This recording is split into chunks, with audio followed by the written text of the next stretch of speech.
And welcome everybody to another episode of Wrong Side Simulations. Bring the best content from the wrong side of the airplane, the right seat. And as always, my name is Blake and I am a real world flight dispatcher aiming to bring you a little more context to your flight sim viewing experience. And today we're going to kind of do a little bit of what we did on the previous stream, which I think was like 25 days ago, 42 days ago, some shit like that. It's been a minute. Last time we flight planned out of Key West, which is a special airport qualification airport, or sometimes we call it special area qualification airport, but I think special airport qualification is more accurate. But anyways, we're going to be doing kind of the same thing but inverse and on a slightly different spectrum. We are going to be flight planning into Jackson Hole. Now, I know we've flown into Jackson Hole many times on this stream, but we've never done an in-depth flight planning into Jackson Hole, and we're going to be using some real-world criteria to apply to this level 4 special airport qualification airport. It's in level 4 because of the high terrain, short runway, high altitude, all that kind of stuff. So there's a lot of requirements, so we're going to go through that, kind of plan the flight, and then we're going to go fly the flight. So I'm excited about it. Super excited to be here hanging out with you guys. It's been a hot minute. We'll kind of get caught up too on everything that's been going on with my life with the whole Delta dispatch stuff, and I'm just happy to be here, guys. We're now going to be on a 3-on 3-off rotation while I'm on OJT, and then once I finally get signed off, it'll be I'll have even more time off. So anyways, over to the chat. We got my man Hatchet in the house. Great to see you, dude. Josh Sioux Falls, welcome. Great to see you. Image Seeker, good morning to you. My dear Callie Simmers in the house. Great to see you. Kieran, long time no see. Hope you're doing well, my friend. Great to see you as always. My dude, Nolan Jet Kid. Great to see you, man. Again, dude, sorry that I forgot to call you, but I will be heading back up to Atlanta probably tomorrow night. So I'll give you a call then. If you don't have me text you or hit you up, I don't know, by like 8, 9 o'clock tomorrow night, shoot me a text. Let's see. Zippy, what's up, dude? Great to see you, man. AJJ, welcome, my brother. Let's see. No worries. Awesome to hear your time there so far is going well. Definitely hit me up when you can. I'll be here. Sounds good, dude. Should be able to talk to you tomorrow night. I'll have my long drive. Let's see. Oh, Kjac. What's up, dude? Great to see you, man. Looks like you're not flying this morning. Probably gonna be flying this afternoon, though, if I had to guess. 6 months ago. Okay, I'm Kjac. What's going on, my friend? Great to see you. Hey, buddy, wanted to drop in and say hello. Been too long. Hope your world is great and good to see you. Jackson Hole is fun to fly into. The worse the weather, the better. That is right, and that's part of why we're doing this stream today, because the weather is not great in Jackson Hole. So it should be fun to flight plan into, and should be fun to fly into. But as always, it has been too long, and it's great to see you. And I hope all is great in your world as well.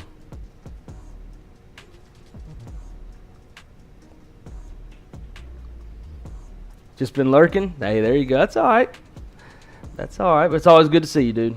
How's the flight training going on? I think last I saw, which has been a while, but you got your PPL, right? Or maybe your first solo? I think it was first solo. But how's all that going? And today, drinking my, so I can't even see my camera. Drinking out of my Delta Flight Operations cup. I don't even know if y'all can see that. But a little something I picked up from the pilot shop because I didn't have a water cup to drink out of in OJT.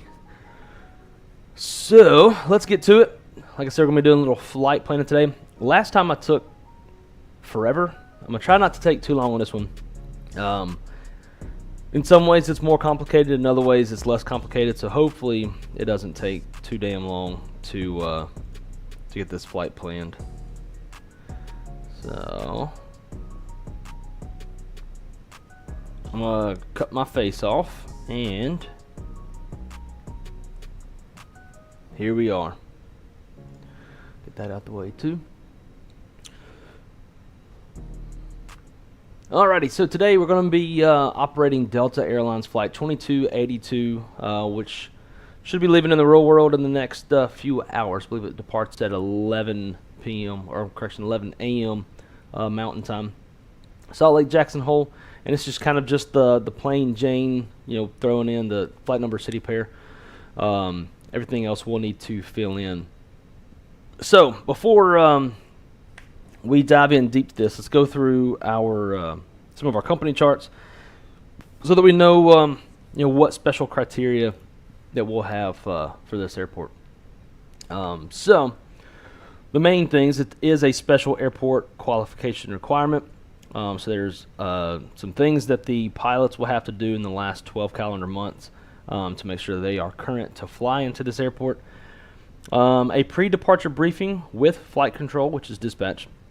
Wind freezing precipitation is forecast or braking action is reported less than good. So with that, I do believe that there will be some freezing precip, so we would require a pre-departure briefing. We got some theater restrictions as well, so if there's any MELs, theater restrictions are basically the company's requirements for certain theaters of operation, which are more restrictive than MELs themselves, and the MEL can never be less restrictive than the theater restrictions. So if we had some MELs, it's definitely something we want to look into, but today we're going to plan as if we have a clean bird. Airport operations without an operating control tower. So if we were to get there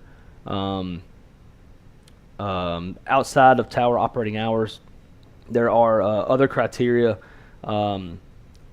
for that, but the airport is approved in our operation specifications to fly into Jackson Hole without an operating control tower. So we got certain ARF hours. ARF is available from 0600 to 2330. We're going to be landing within that, so we don't really care. During snow removal operations and with the tower closed, runway closed NOTAM will be issued. Don't care about that because we'll be getting there while the tower is operating. There's also some APU restrictions. There's like a time frame in which try not to use the APU as much as possible until you absolutely have to. Continuing on, right now we're just kind of in the special notes. We got some ramp restrictions as well. We'll read this because obviously we'll be parking on the ramp. So the ramp is often more slippery than other airport surfaces during winter operations. Ramp operations are not authorized when braking action is reported as poor or nil, and winds, including gusts, are 25 knots or greater. Cool. Keep that in the back of our minds. I don't think this will be that gnarly. De-icing procedures. Engine running de-icing is approved for narrow-body aircraft, including 7.5. Cool. So if we end up maybe operating return flight, we'll have that in the back of our mind as well. Now for the arrivals, we do have cold weather procedures. So the surface temperature is negative 21 Celsius, which is negative 6 Fahrenheit and colder. We'll have to apply the cold temperature altitude correction. I don't believe it's going to be that cold. Approach receivers, night circling maneuvers not authorized. High true air speeds and descent gradients will likely require the use of drag devices. For the 7.5, RNAV, RMP, Zulu runway 1, they would have to inhibit the DME updating. Don't have to worry about that because we're not flying in that airplane. And then for the RNAV, GPS, X-ray, runway 1, LNAV, VNAV minimums are not authorized. And that's for all fleets.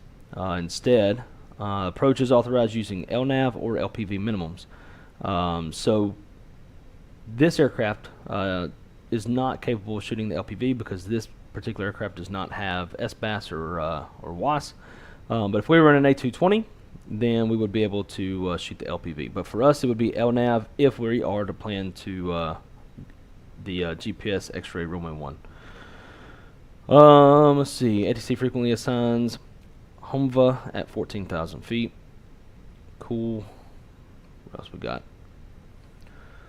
Additional restrictions. Night visual approach is not authorized. Don't care because we're not going in at nighttime. At least we hope not. Otherwise, we're massively delayed. Visual approach runway 1, make straight in only. Visual approach runway 19er. RNAV, RMP, X-ray runway 19er is available upon request, but would have to remain east of Snake River until south of the Moose Junction. But we're not going to be doing that either. We'll be on an ILS more than likely. For brake cooling, roll to the end of the runway to prevent excessive braking. And for parking, all engine taxi to parking location is recommended. So 2-engine taxi for us. And that should be about it. Nothing too terribly crazy.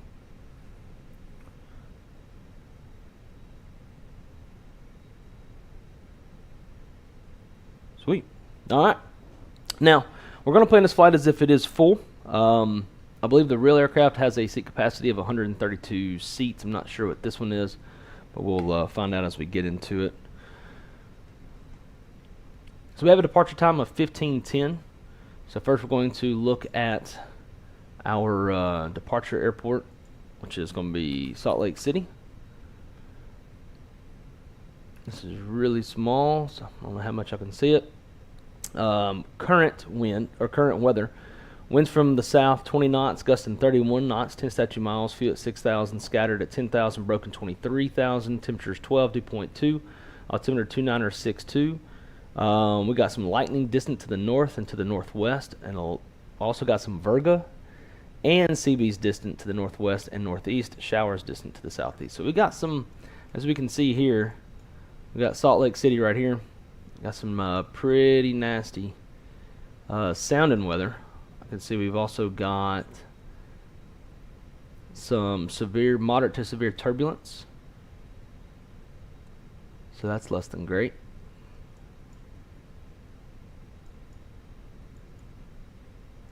It looks like the worst of the weather is down here around Salt Lake City. Rather climb out of it than land in it, right?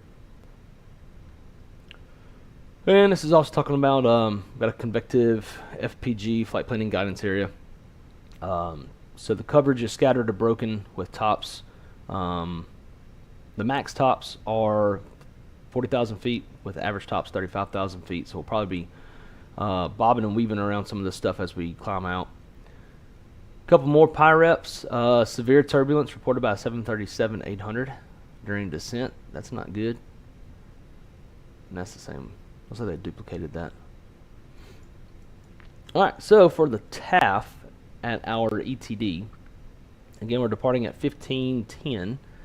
So this line starts at 14, 240 at 12, gusting 20, greater than 6 statute miles, rain shower scattered at 4,000, broken 6,000. Then we got a tempo 14 to 16. So this will be during the time that we're departing. Winds 270 at 15, gust 25.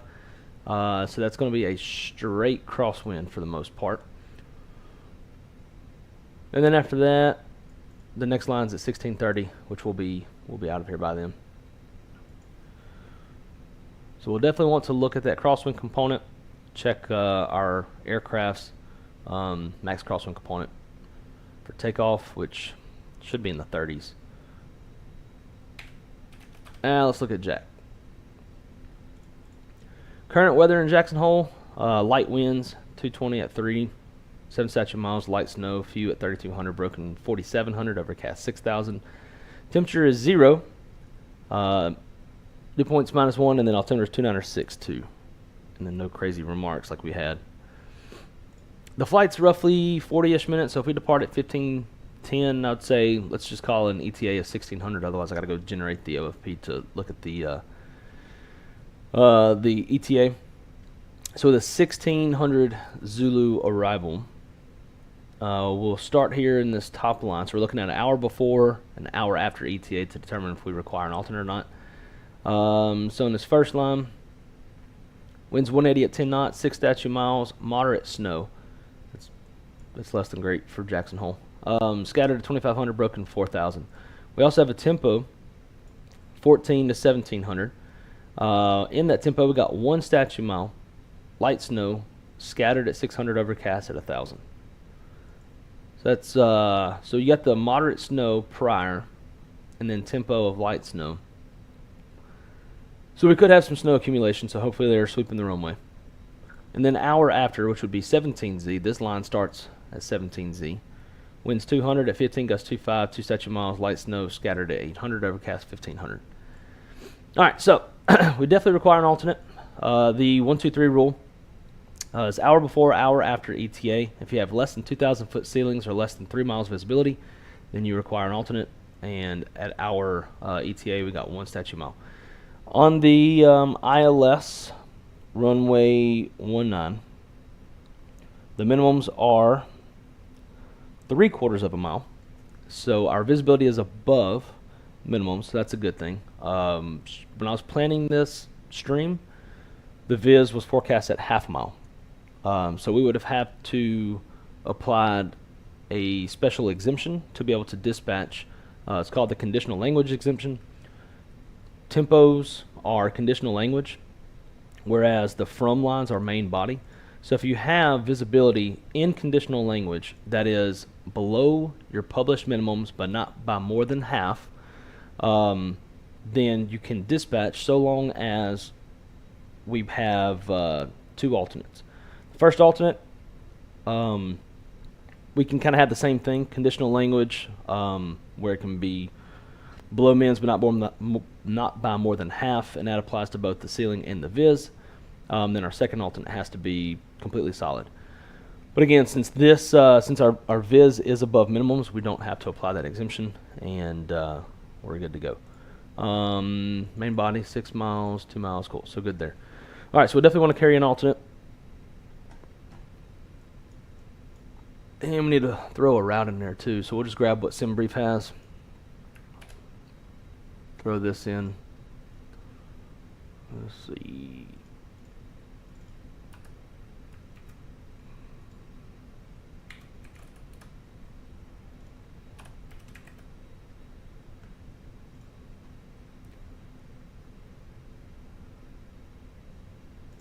What's wrong with that? Oh, I see. 2 S's. Alright, there we go. Alrighty, so there's not really much we can do routing-wise to just completely get out of this stuff. So we'll just kind of have to pick our way around it during the climb. And then coming in, there's not much going on. We do have some FPGs for turbulence. So here they're calling for light, occasional, moderate, 15,000 to 25,000, and that's due to vertical wind shear. And then in this FPG, light, occasional, moderate as well, 29,000 to 37,000, and it's terrain-induced defluence zone. So kind of sounds like a little bit of mountain wave. So this one's up to 25. This one starts at 29. So we're going to go to 27. And that'll keep us between those two layers. So going over to our sim brief, let's start with an alternate. What's close? Let's look at Idaho Falls. See if it'll give us a METAR when we put it in.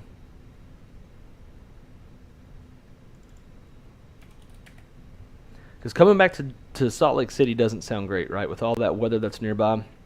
Probably not the best idea. Dunwire to Kjac. Yeah, we don't really need all that.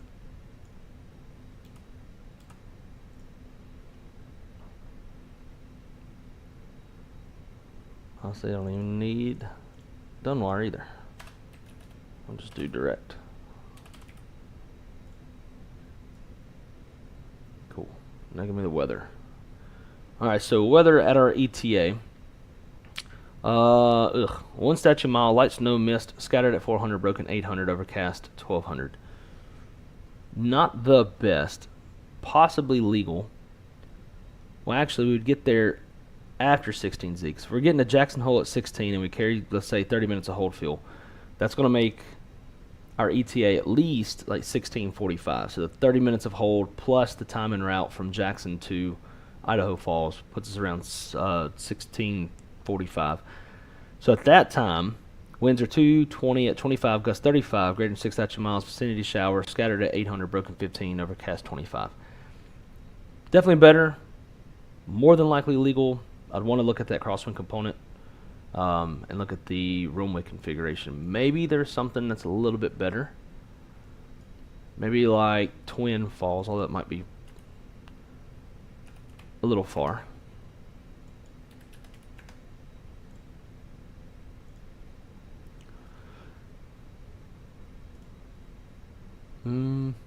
It's better. I mean, the winds are still gusty, but not super terrible. 220 at 15, gust 2.5, better than 3.5. 6 statute miles and overcast 5,000. Much better. So we'll plan on that for now. Got Twin Falls in there. Runway 26 is a runway that they have. I still need to look at the chart. And the wind is at 220. So it's a 40-degree quartering headwind, which will reduce the crosswind component. So Can we zoom in on this and look at the airport? Yeah. Alright, so single runway.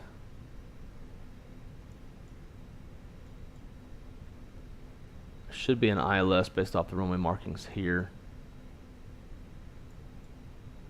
Alright, cool. To not take forever looking at charts and stuff, we're going to say that there should be an ILS here. I got my charts on my leg. I guess I can look. Twin Falls. Y'all won't be able to see it. 26 approach. ILS 26. 200.5. So off a single nav, that's going to make our alternate minimums 600 and 1.5 miles, and Biz is plenty good with that. And with that quartering headwind, we're fine on the crosswind component. Cool. All right, so I'm going to take Twin Falls. We'll say we check the NOTAMs, everything works on the ILS. So we got our alternate that we talked about. That's the first good step. Now we want to make sure our altitude is at 27,000 feet. Cool. Yeah, this plane holds 150. That's about 18 passengers more than what the real airplane holds, but that's fine. 16 left, 19. Those winds again. 180 at 10. And it should 200. Yeah, so 19 works good. Freight payload, don't care.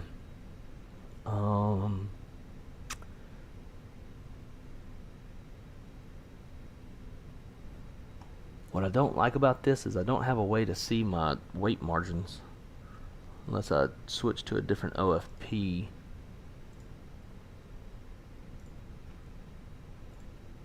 Format. All right, brief preview. Let's see where we're at on our weights. So we're not maxed out on our zero fuel weights. That's good. Takeoff weight planned at 135.9 with a max of 141.8. Landing weight 131.9, max of 137.8. All right, so we have some room for some more gas. What's our alternate burn? 3,400 pounds. And right now we just have 15 minutes planned of extra fuel. So let's see. Let's bump our fuel up to 45 minutes and let's see if we can carry that. But there's different types of limiting weights, right? So you got structural limiting weights. The other weight that we have to care about is performance weight. So what I'm going to end up doing is running takeoff weight won't be an issue, or there won't be any kind of performance takeoff limiting weight, but landing there very well could be with the short runway, especially with it being wet. We'll have any ice on, so we're going to want to run landing performance to make sure that we can, stop within 60% of the available runway, which is the flight planning FAR requirement. So in the flight planning stage, you have to be able to stop the airplane within 60% of the available runway length. Once the flight is active, it's being conducted, then it's just actual landing distance, and then you'll add a 15% safety margin to that. That's called factored landing distance. So let's run the brief. Still good on the weights. Now I want to take this landing weight. I'm going to copy that. And then come here to landing calculator. And we're going to do dispatch method. So that's going to be the 60%. I don't know how you have, factored and actual is only for en route, so I don't know how. We'll play around with it. Alright, so it's already got the landing weight in there, so that's cool. Flaps full. Let's go brake, max manual, reverse thrust, yes. Although we actually don't run it with any reverse. That way it's a little bit more restrictive. So we'll turn that off just to be realistic. Winds, we'll keep it that.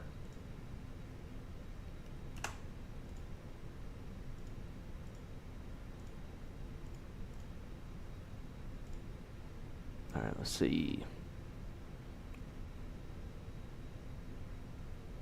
Actual landing distance, 4,100 feet. Factored landing distance, that's still That to me sounds like that's not the 60% method. Or maybe it is, because the numbers changed. So in the in-flight method, it's given me actual landing distance of 48.58 with a factored landing distance of 62.33. These numbers for in-flight should be less than dispatch, I would think.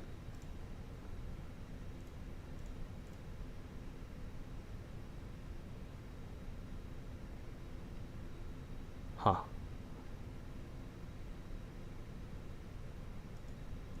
Alright, that doesn't make any sense.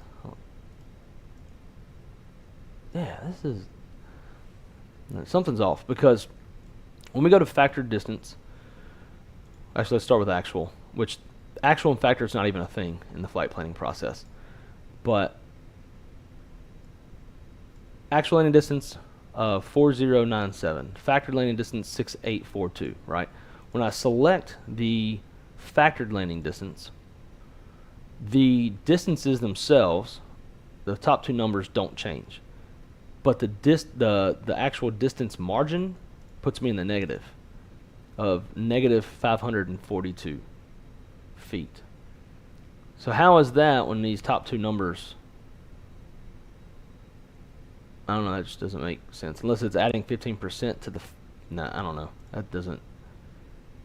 Let's just do actual dispatch, actual... Still... Yeah, show me this.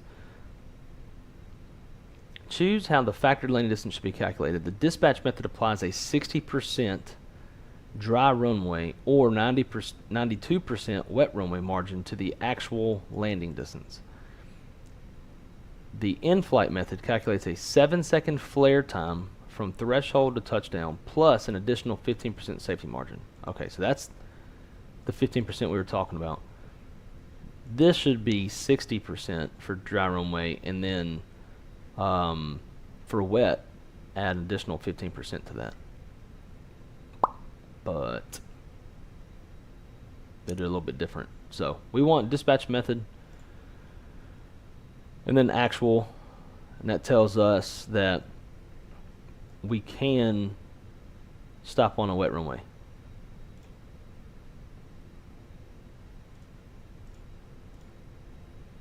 If we do medium auto brakes, that's going to give us actual landing distance of 52.15. Factored landing distance, again, I don't know how you have a factored for this, but 87.09 with a margin of 1,085.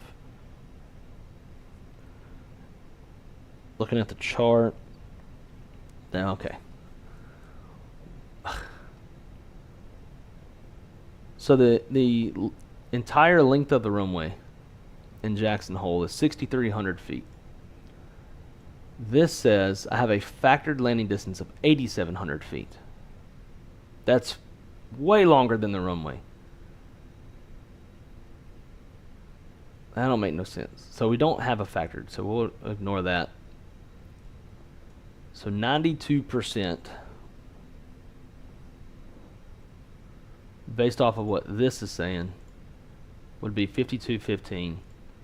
Gives us a margin of 1,085. Okay, so we can stop on the runway carrying 45 minutes of gas and Twin Falls as an alternate. So that's the main thing we were getting at. Apologies to like be rambling, trying to figure out the logic behind what it's doing and decipher some of this stuff. So again, in the dispatch method, there is no actual and factored. It's just 60% on a dry runway, and then add another 15% if the runway's wet. The end. No actual and factored. Actual and factored only happens for en route portion. All right. So we got our altitude, got our fuel, got our alternate. I think we're good. We know we can stop on the runway. Got our performance.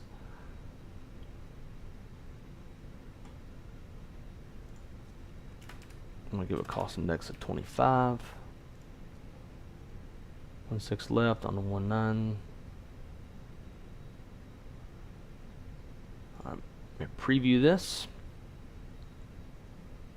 27. Looks good.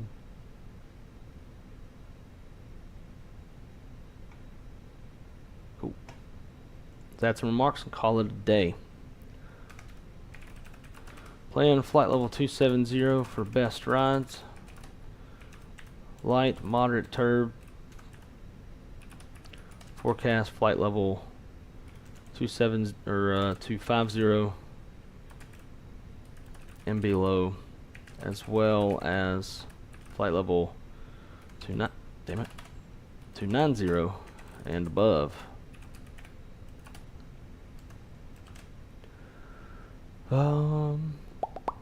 Dispatch add contingency fuel for possible holding.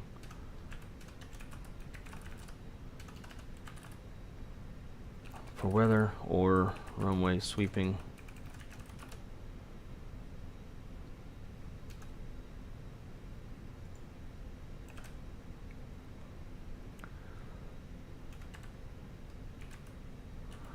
Multiple mod to severe turb pi reps observed in the Salt Lake City area. Use caution.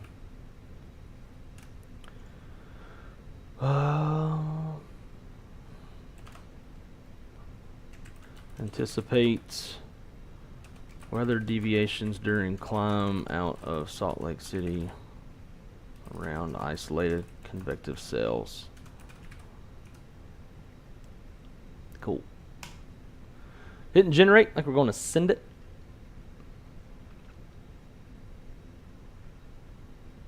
Now we should be good to go. So let's get this pulled up. Select new flight. So that it'll ingest what we just did.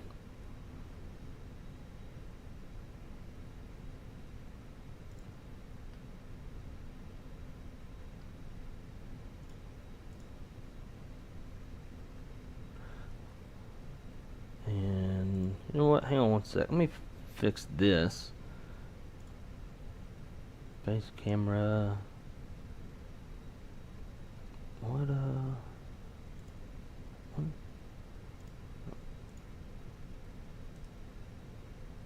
properties. So we do have two cameras running today. Properties.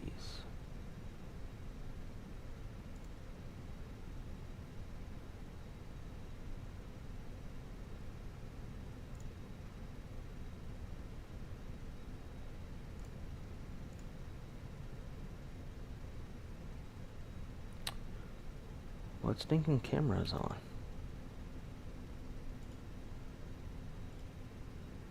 Oh, it's not. Damn it.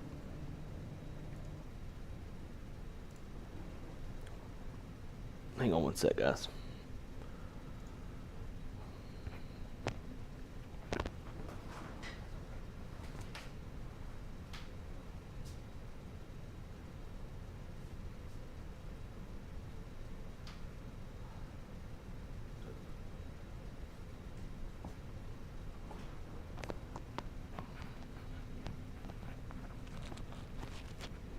Alright, got that camera running.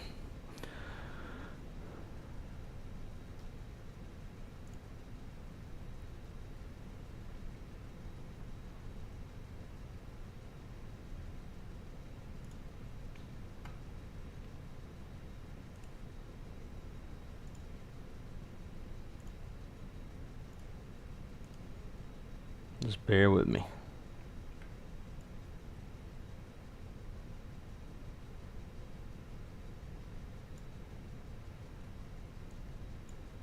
Alright, cool. That all good to go.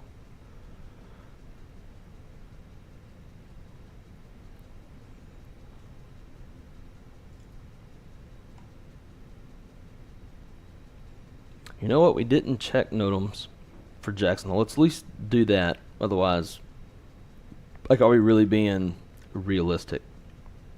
Because maybe the ILS is degraded or not. That would definitely change things. So real quick, let's go to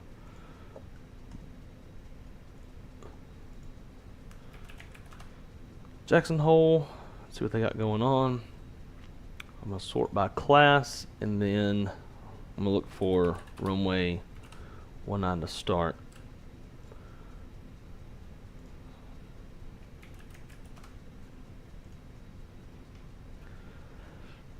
All right, bird activity. Here's runway 19 safety area, don't care. Runway 1, approach light system is unsuitable. So that's less than great, but we shouldn't have to deal with that. Runway 19 center line markings obscured. FICON is 555, 100% wet. That is important.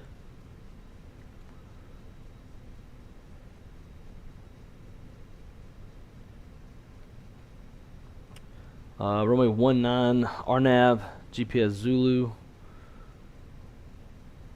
Don't care about this yet, but we'll see what this Isla Zulu says. Okay, that's for circling approach. Not going to be doing that. RNAV X-ray, RNAV X-ray. Uh-oh. Runway 19 RVR rollout is unsuitable. And RVR touchdown is unsuitable. So we'll be using prevailing visibility rather than RVR for this approach. So we can just look at the METAR, which is less than great because typically you're going to get better visibility, not better visibility, but more accurate reports from RVR, and they occur in real time.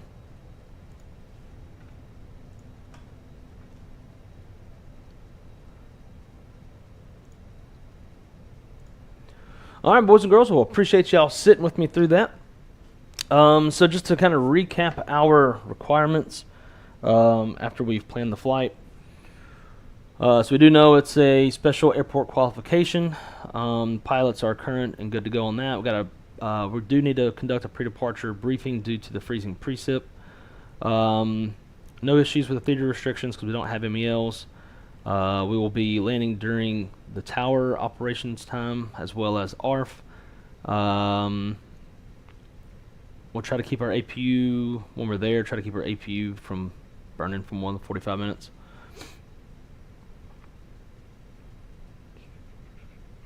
For the arrivals, not to worry about the circling maneuver. We're not coming in on runway 1 for those LNAV, VNAV minimums that are not authorized. It's not too cold for that surface temperature, cold temperature correction. Yeah, so we're in compliance with everything and what we need to do there. So that's good. Now we just go fly the flight. And let's quickly say what's up to everybody in the chat that jumped in since the intro.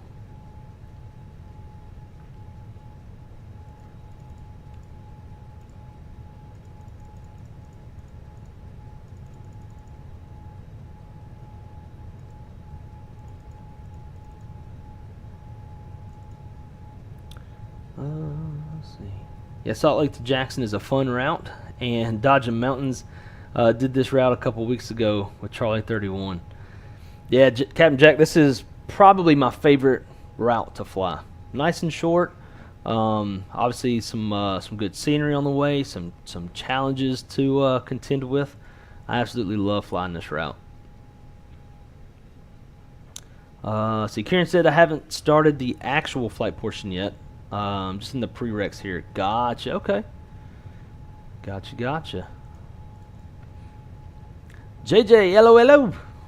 Dispatcher POV again. Love it. Good. Glad to hear that that at least somebody's enjoying all this this rambling. It's a little bit more fun to watch in the real world, especially when it's real airplanes and there's kind of more accurate stuff going on, like, you know, the real jet, the real capacity, the real way that we would do things.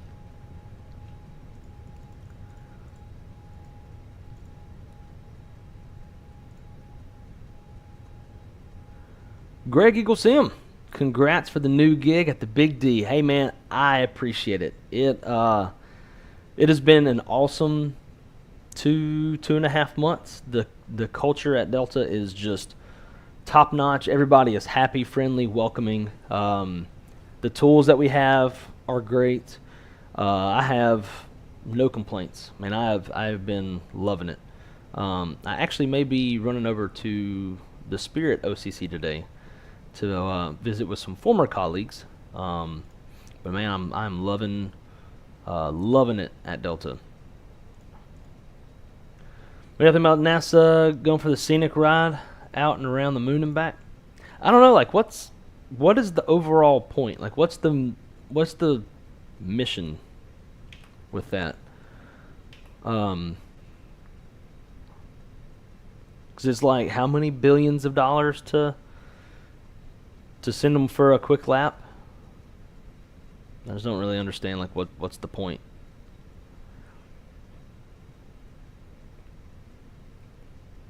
I tried watching the launch yesterday from my front yard, but there was a cloud layer that scooted in just at the wrong time and couldn't see it. And about 2 minutes later, it moved and we could see the smoke plume.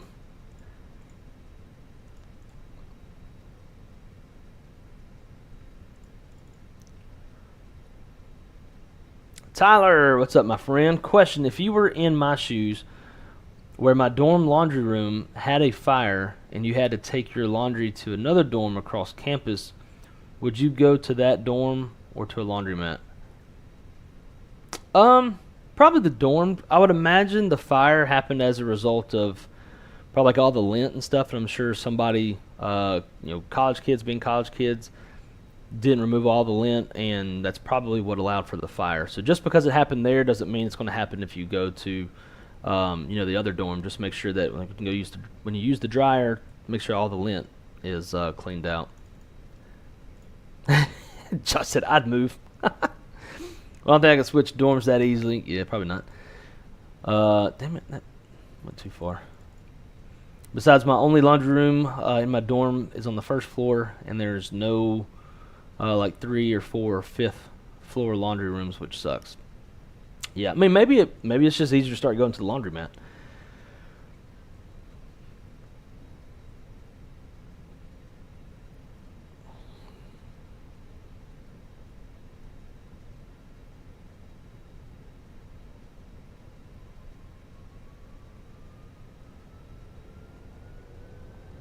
And guys, gotta look at something real quick. Just got a very important text message.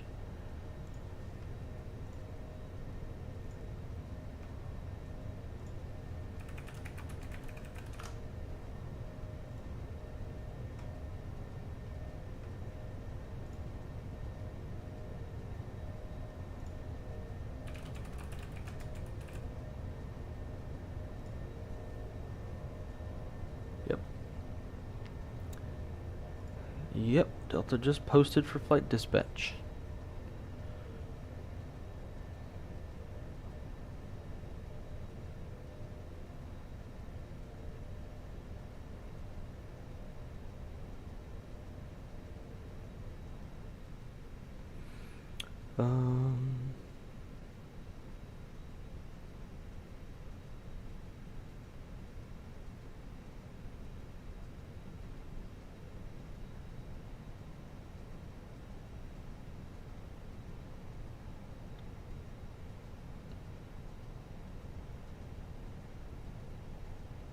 Okay.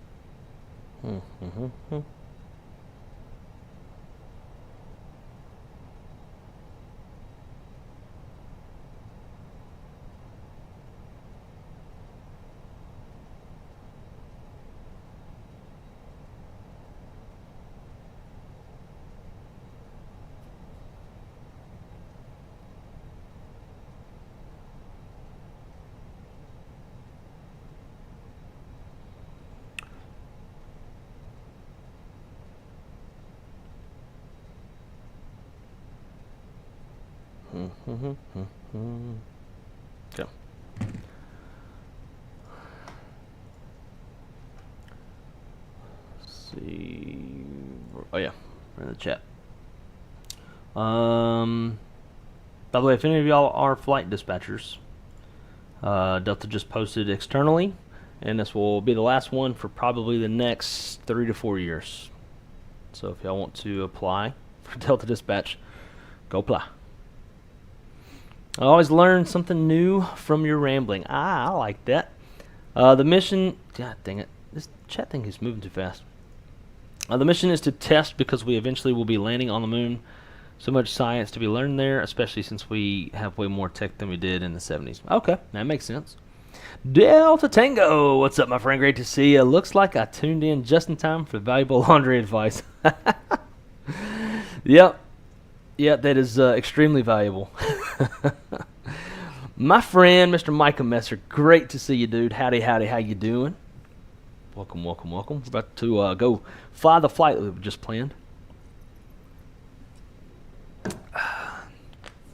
And Zach, what's up, brother? I would like to be here, but unfortunately meeting reminder of day starting in 5 minutes. Blah. Have a great stream, dude. Have a great meeting.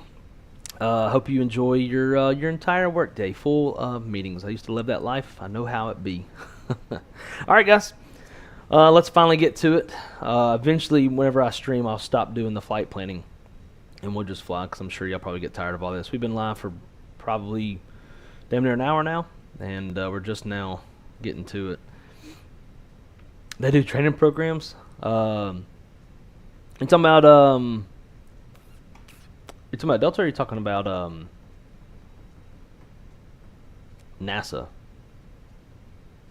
But actually they do. They have a Delta Dispatch Academy, but it's only for internals, and you have to be with Delta for like, I think like 20 years, something like that. Yeah, that's the only way. Alrighty, so we pretty much did all the overhead stuff. I do want to get PCA going. Get that imported. And I'm going to go ahead and tell GSX to do its thing.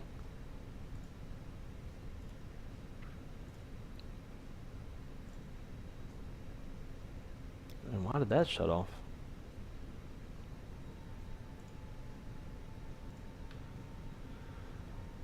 Alright, coming across the top. Flight director's constraints. VORs are on both sides. Looks good. I think I need to...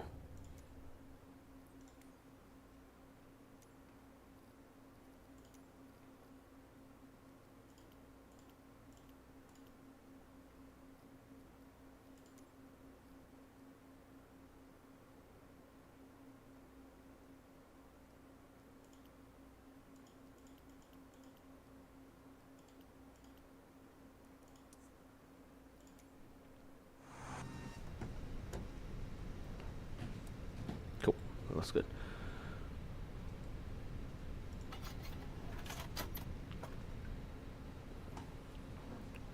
And I'm going to get our OFP pulled up.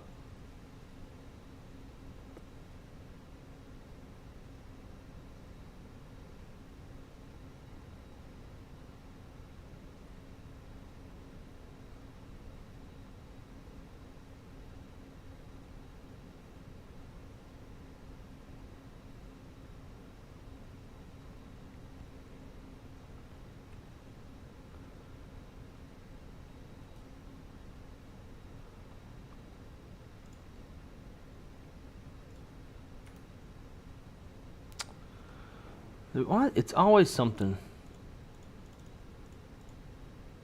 This stupid.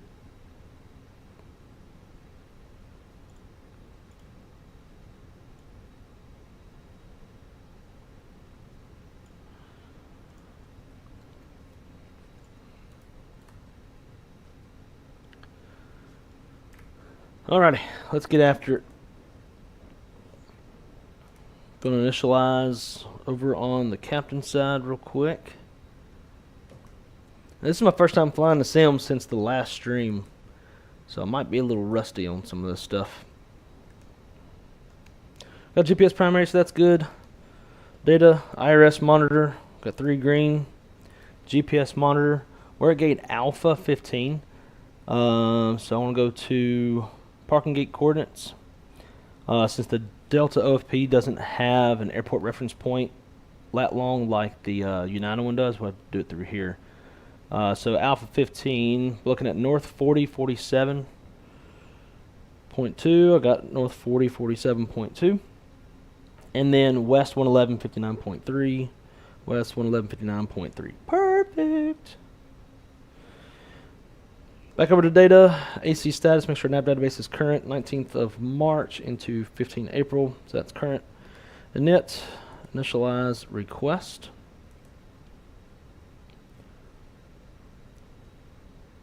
And then I'm going to see if we can't get a PDC. Alpha 15. Alpha KUXIU.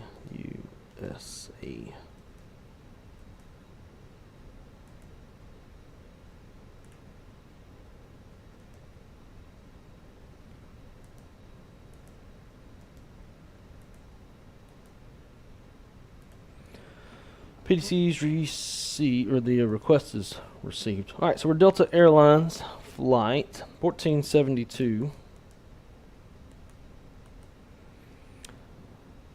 We're flying a cost index of 25. Cruising altitude. Whoa. Why does that say? Okay. We were in the wrong. What did it say? 1472 didn't sound right.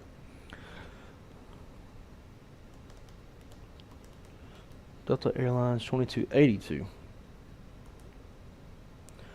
25 cruise altitude 270.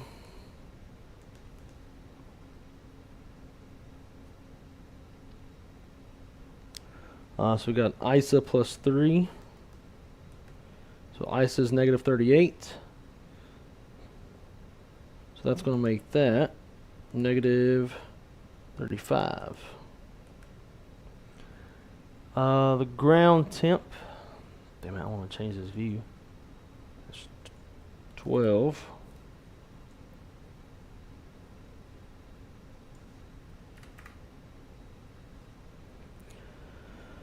Tropopause, I don't know what it is because the tropopause is viewed through not the OFP but through another application when the pilots are pre-flighting. So we'll just go with whatever's in the box.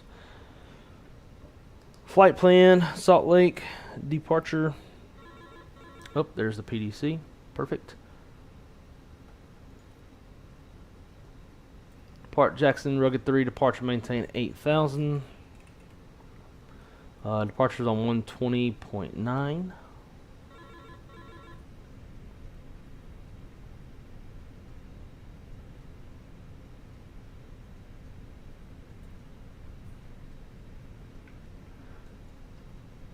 $65.21.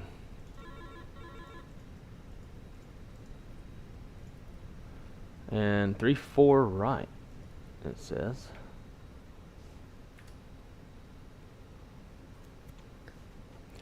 What's the current weather? Okay, yeah, going north sounds right.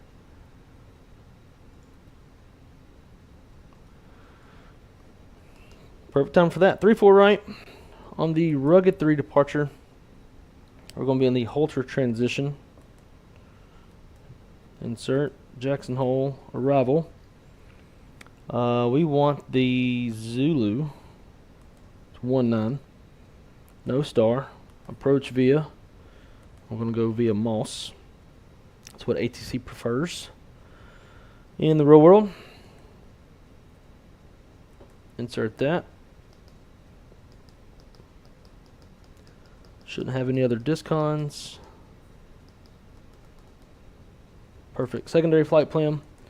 Copy. Secondary init. Salt Lake City.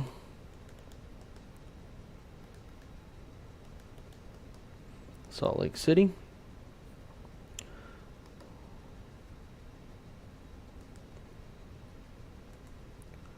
Let's see. We'll leave everything else. Salt Lake. Part off 3-4 right. No SID.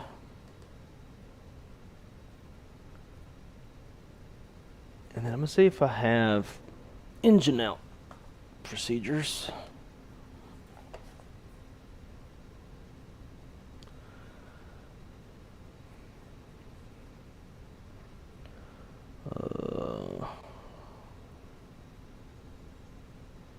Salt Lake City.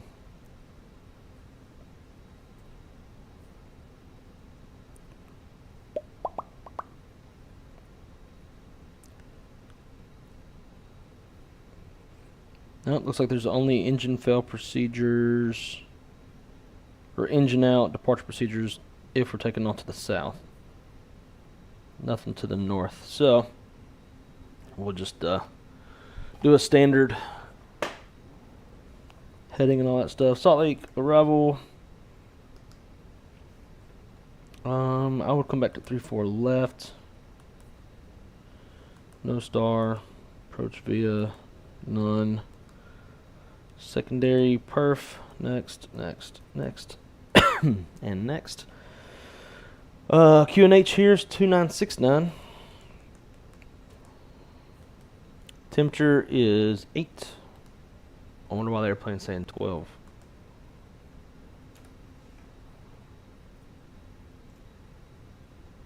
It says live weather. It says 8. Okay, now the ECAM says 8. Winds 330 at 14.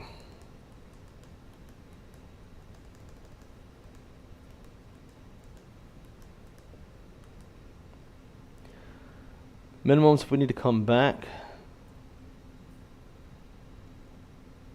Approach 3-4 left. 4429.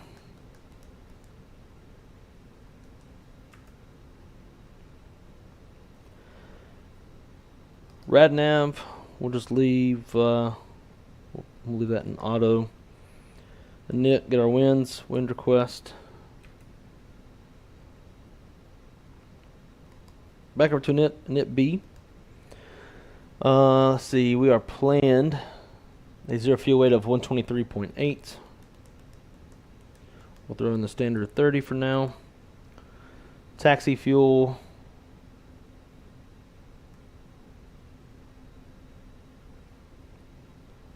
Let's call it 500. We're done boarding. Route reserve 0. Our alternate fuel burn is 3.4.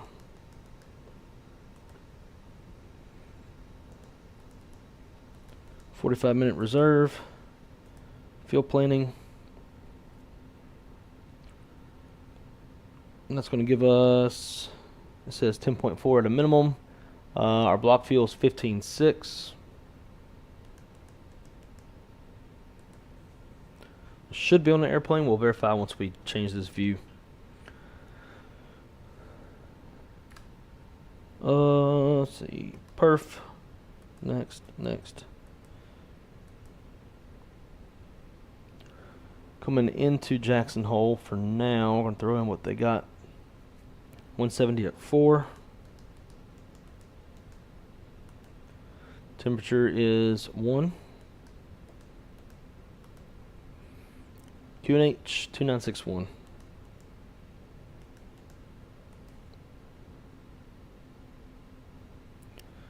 Barrowman 6651. Prog page Kslc 3-4 left. Back over to a NIT. We'll put in 8 in the ground temp. All that looks good.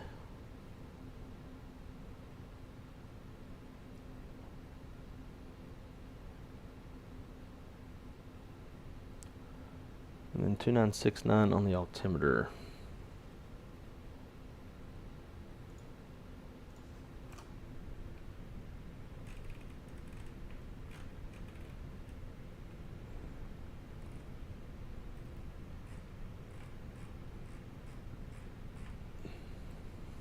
Cool.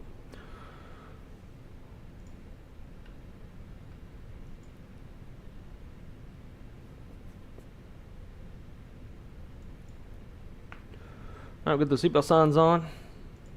Fuel pumps. Let's see what the temperature is in here. 74 in the cockpit, 69 in the cabin, which works for me.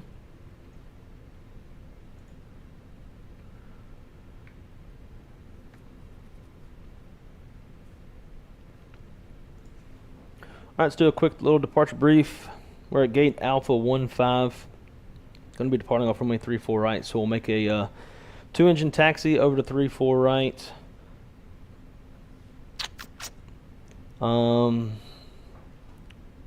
Winds are a factor. Terrain is also a factor. We'll get terrain on the captain's side, and then I'll be watching for the weather on departure. We could have some isolated thunderstorms in the area that we may need to deviate around on the climb out. So winds, thunderstorms, probably icing once we get airborne, and terrain. It's a little bit of everything.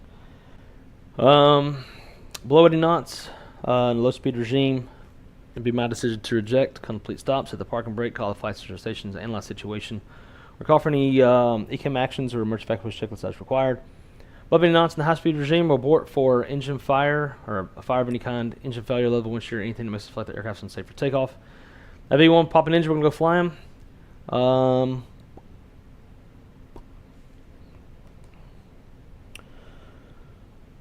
Acceleration climb altitude be 5720. So we'll accelerate, clean up, sort out the issue, and come back to 34 left. I'll go as planned. We're going to fly the Rugged 3 departure, hold to transition up to 8,000.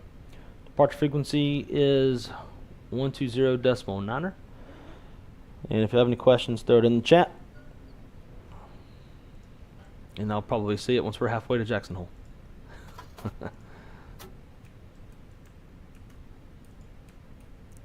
Dude.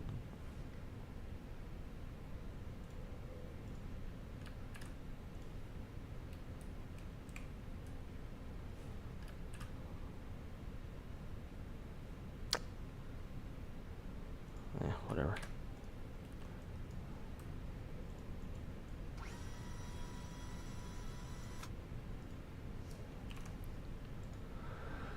Alrighty, pre-flight checklist. Interior and exterior inspections complete. Circuit breakers are checked. Recorders on. Passenger signs on auto. Emergency lights are armed. Altimeters 29er, 69er, 29er, 69er cross check. See, like on the Spirit one, it's just set. So I'm getting used to some of this new verbiage. Altimeters, we did that. Flight nav instruments are checked. Flight, god dang it, ECAM status is checked. Radars off. Parking brake set. Radios transponder set. Windows closed and locked. Flight attendant brief complete. Departure brief is complete. Logbook curators are on board. Fuel required. We need block fuel of 15.6, and we do not. God, this is the second time in a row. For whatever reason, the whole fueling aspect of GSX is not working.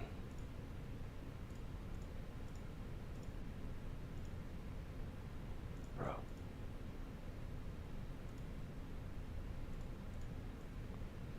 Now we got it. Okay. Might get the logbook out the way.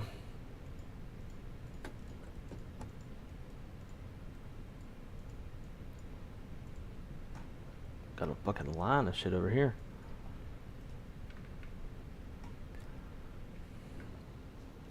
Alright, now let's throw in our actual numbers.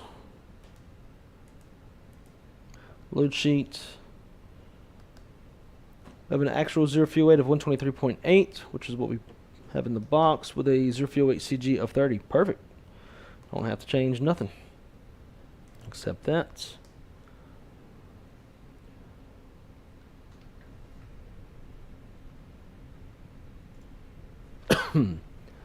Alright, off of 34 right. Let's call it wet. We'll run the anti-ice. Flat config, optimal force toga. Let's do yes in case we hit any wind shear with these vicinity thunderstorms. Anti-ice. Let's do engine and wing. We'll do a packs off, take off. We'll supplement with the APU bleed. Calculate that. Flaps 1, up 0.6, no flex, 5730, 41, 50, and 54. Send that over to the McDo.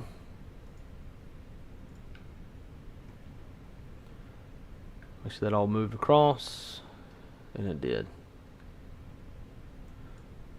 Alright, flight attendants say they are good to go.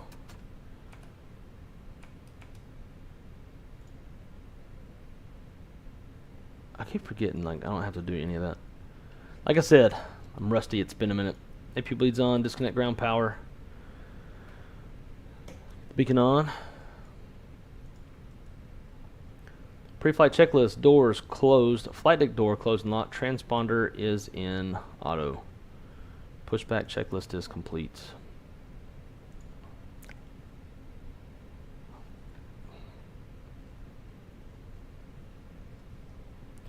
Let's get over to the 2 video.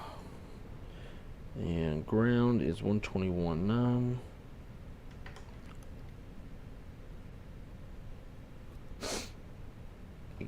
.3 is tower.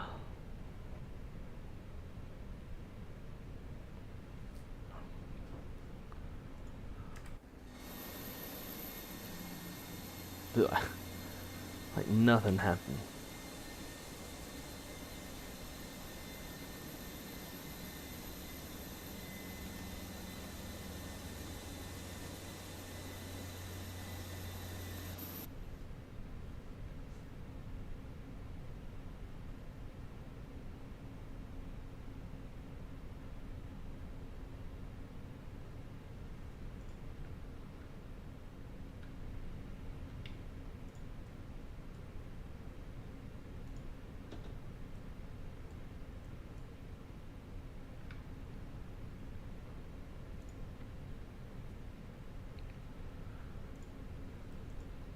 Man, we'll at some point we'll fucking get there.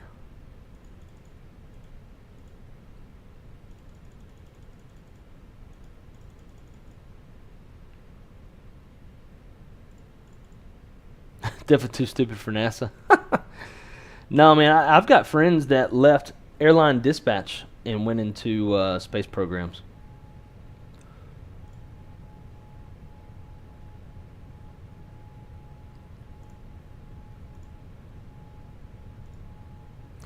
D1, what's up, man?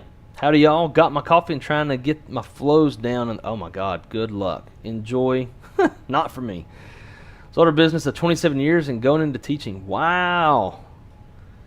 That's a huge shift. Good for you.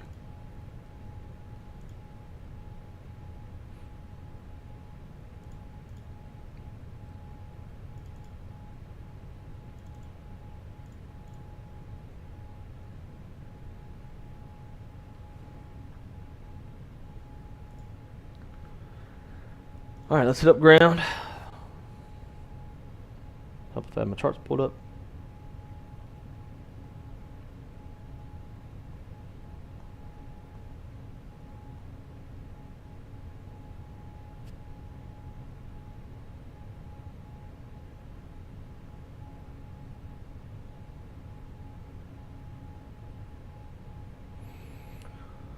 Solid ground, Delta 2282, gate Alpha 15, ready for push and engine start.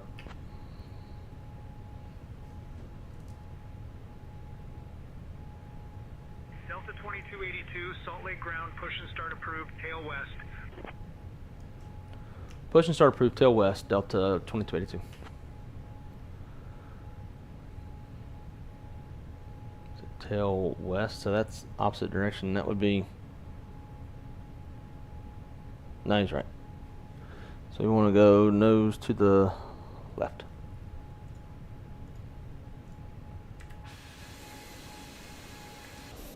Alrighty. Brakes released. Clear to push.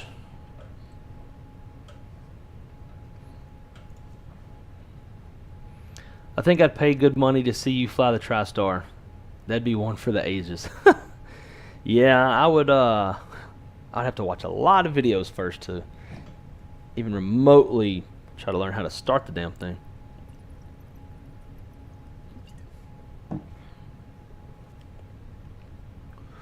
Alrighty, let's crank and bank. Over to ignition and engine 1.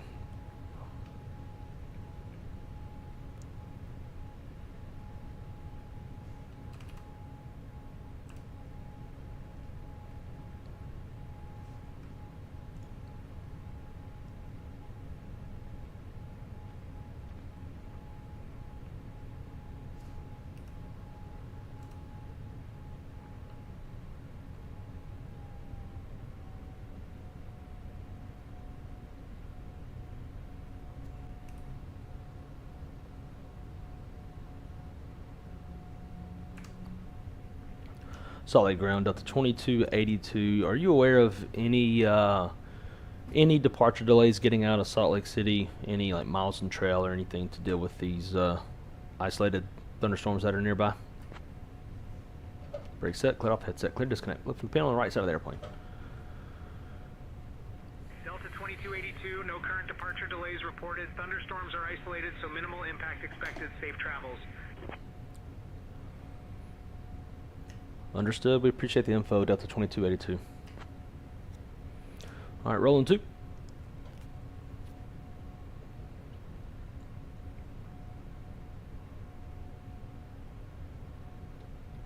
Now, if you'd have said yes, we're having some, slight departure delays, miles in trail, that kind of thing. Because I can't see, if there's a line of airplanes for 3-4 right or not. So I would ask that. If there were, then I would probably just do a single engine. But it's not, so I'm going to do a 2-engine taxi.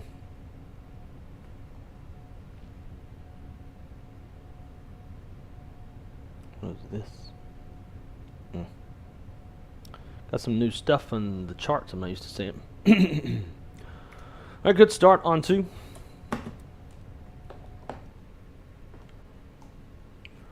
And it is up 0.6. APU's gonna stay on. Let her know we got the signal.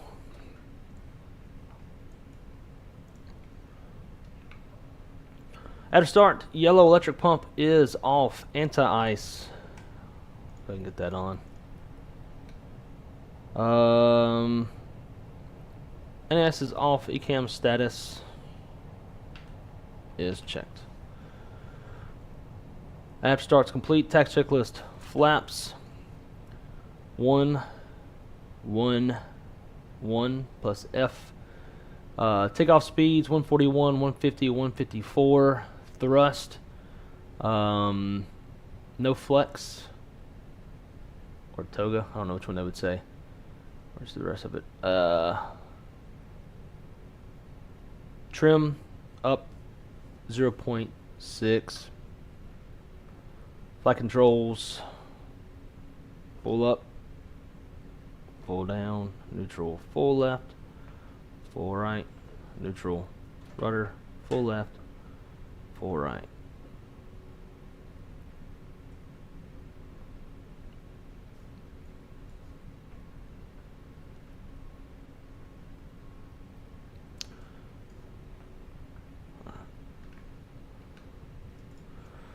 Solid ground, Delta 2282, ready taxi 34 right.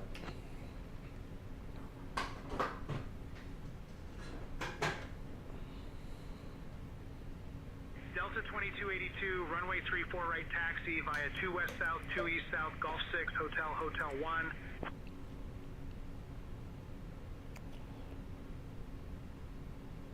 What?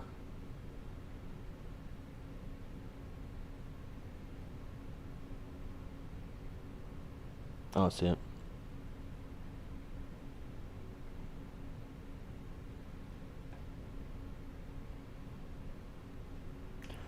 Alright, taxi to runway 34 right via 2 west south, 2 east south, Golf 6, Hotel, Hotel 1, to 34 right, Delta 2282. Brakes released. There we go.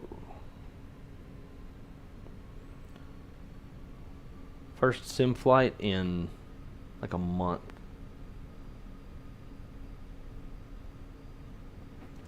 Brake check. Pressure 0.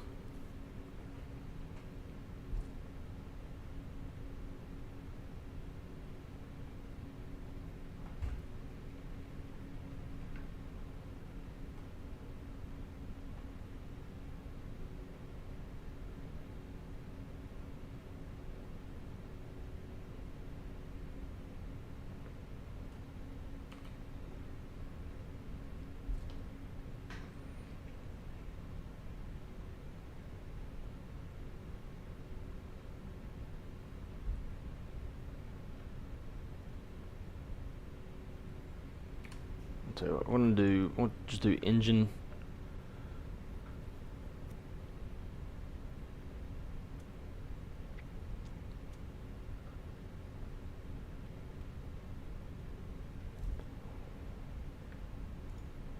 And then when we accelerate it from invisible moisture, we'll once we go flaps up, then we'll turn the wing anti-ice on.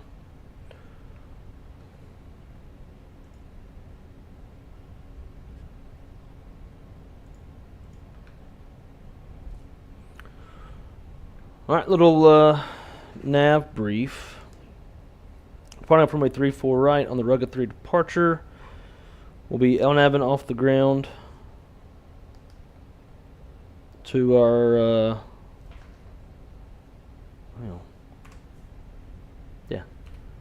LNAVing off the ground. First fix of Bubby. No weather changes. God, I'm so fucking rusty. I also have a whole different flow for this on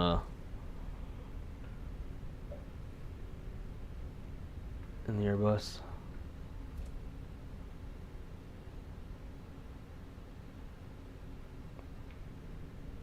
Forgot about that little head tilting or panning thing.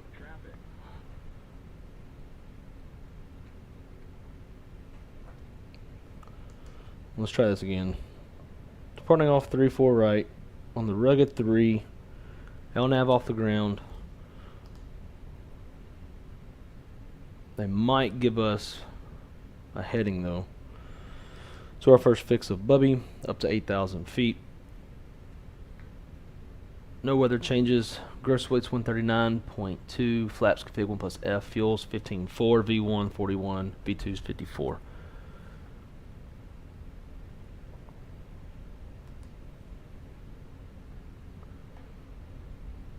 Alright, flight controls check is complete.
Before takeoff, runway position, runway 3-4 right, full length confirmed inside and outside. Flaps 1-1. Takeoff memo, all green. Brake temp looks good. It's checked. Nav brief is complete. TCAS TRA engine mode. Let's go ignition, just in case we get into some stuff. Flight attendants are notified and acknowledged. Salt Lake Tower, Delta 2282, holding short 3-4 right, ready for takeoff. Oh, look at that. Now it's starting to rain. Visible moisture below 10 degrees. Delta 2282, Salt Lake Tower, runway 34 right, winds 360 at 15. RNAV Bubby cleared for takeoff. RNAV Bubby cleared for takeoff, Delta 2282. Or RNAV Bubby cleared for takeoff, runway 34 right, Delta 2282. Super rusty. So the reason why icing conditions, quote unquote, is 10 degrees Celsius, which is not that close to freezing, and visible moisture is because of induction icing. So as air molecules accelerate, getting sucked into the engine, they cool at an adiabatic cooling rate, and they'll cool down to the dew point, thus creating visible moisture, thus icing in the engine inlet, and you can get some engine icing. Structural icing is 0 degrees Celsius and visible moisture. That's why we do the engine on the ground, but once we get airborne and get flap selected 0 or up, depending on the airplane, then wing anti-ice comes on. Alright, let's roll.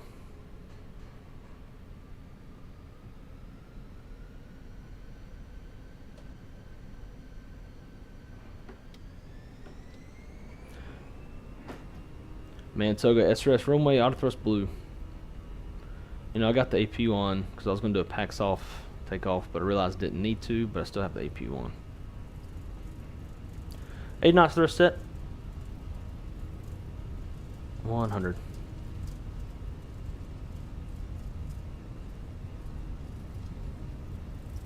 B1 and rotate.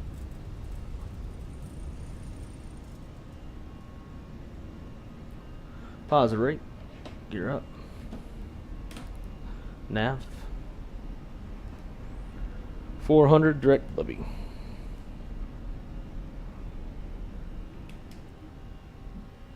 Oof.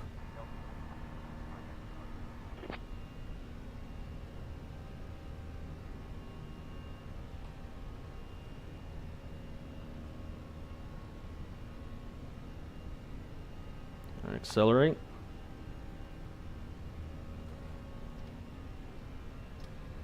Thrust climb, climb.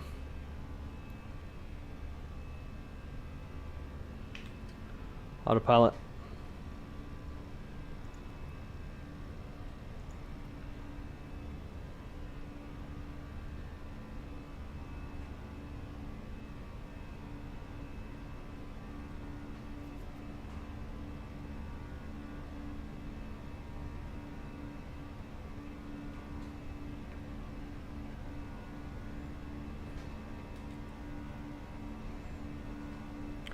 Flap 0, speed checks flap 0.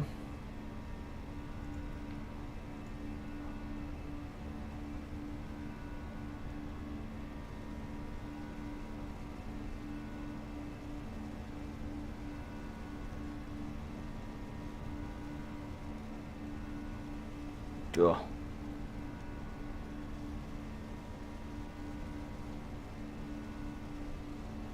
Over to departure Delta 2282.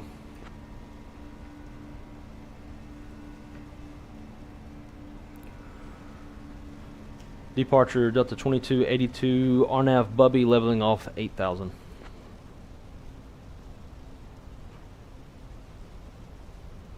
Delta 2282, Salt Lake departure, radar contact, climb and maintain 12000 direct Bubby. Climb maintain 12000 RNAV Bubby Delta 2282. Thrust climb, open climb.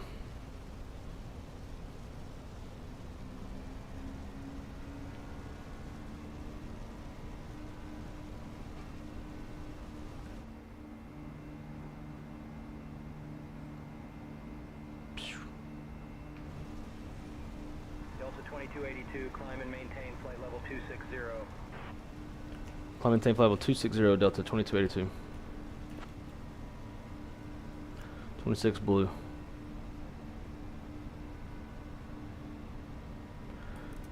$10,000.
Man, it's like the higher we get, the worse it gets.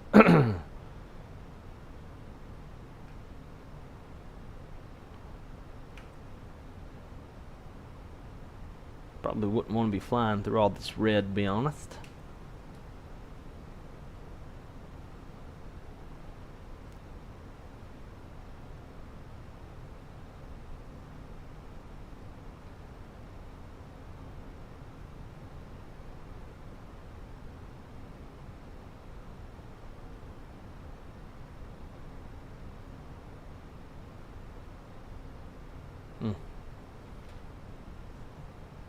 Delta 2282, climb and maintain flight level 270. Climb and maintain flight level 270, Delta 2282.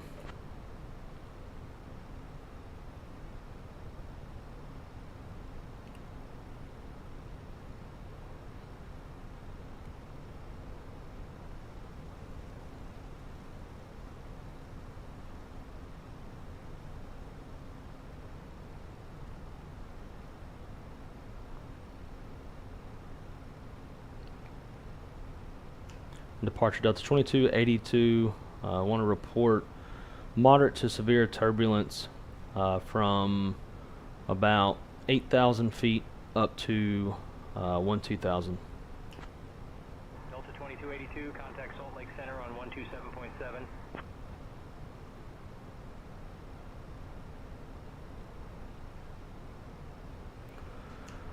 Over to center on 127.7, Delta 2282.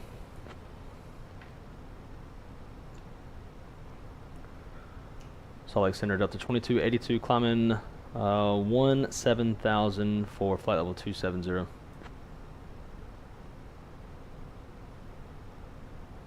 Delta 2282, Salt Lake Center, good morning.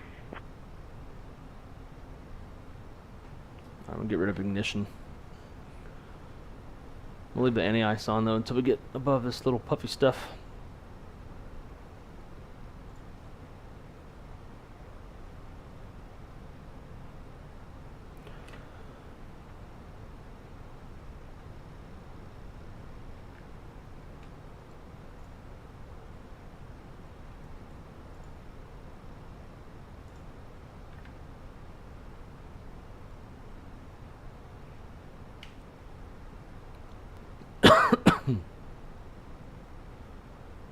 Yeah, that stuff was gnarly.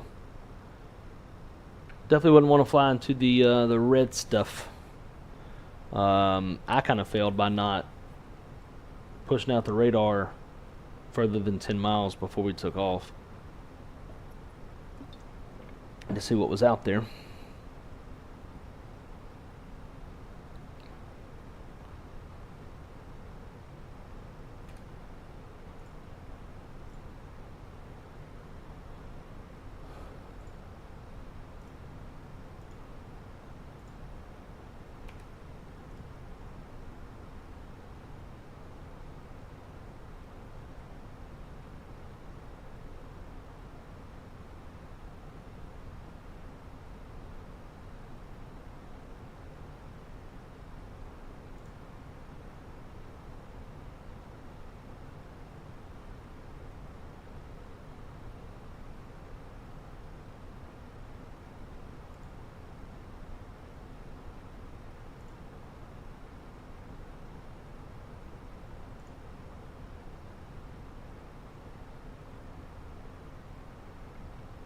I want to get rid of that, whatever that kind of wind noise is.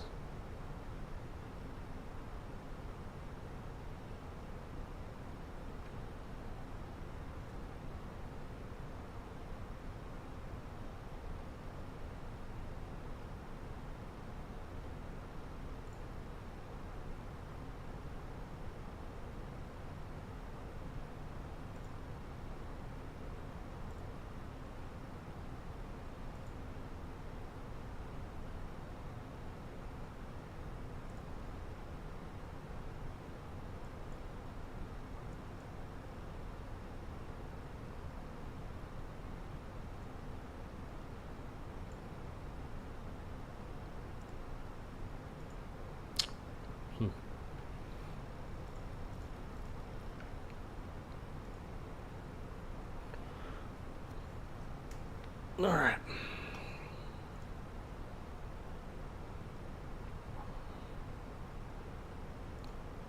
This is probably one of those we would have the seatbelt sign on for pretty much the entire flight.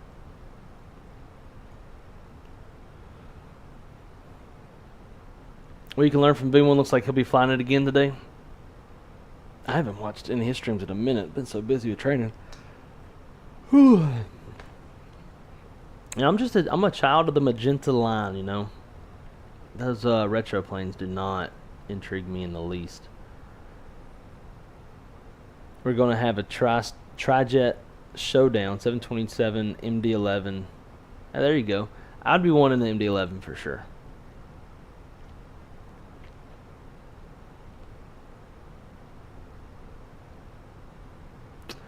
Robert, how's it going, my friend? Welcome, welcome.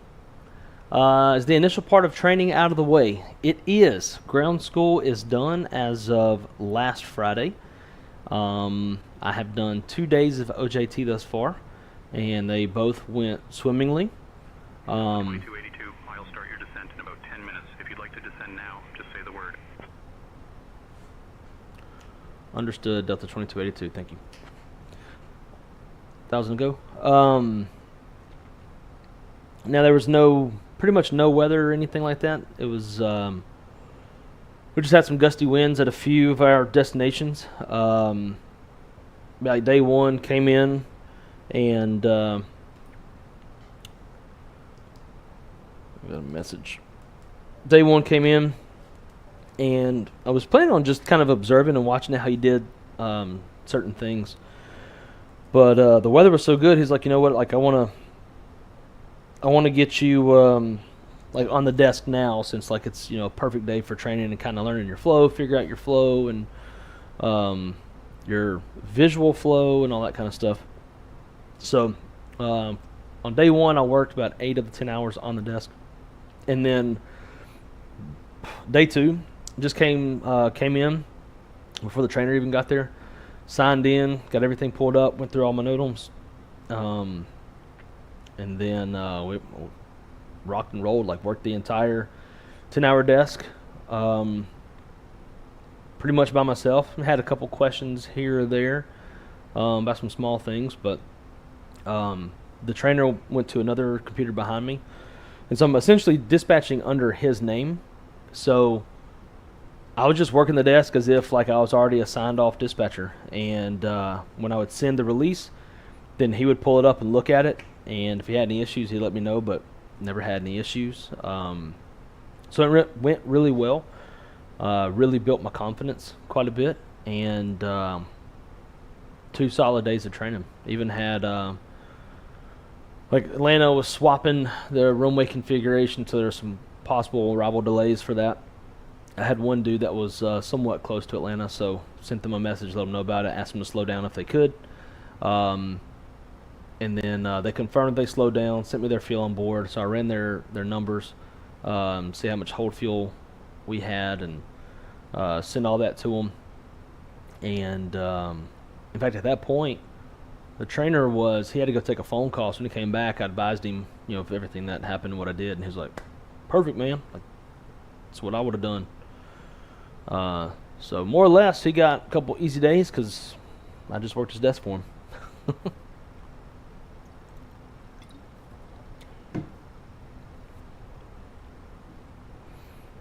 Are you running FS Realistic, and what are your turbulence settings? I am running FS Realistic. I don't know what my settings are.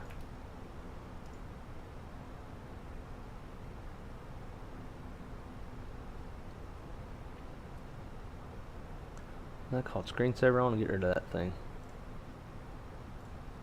Anyways, turbulence.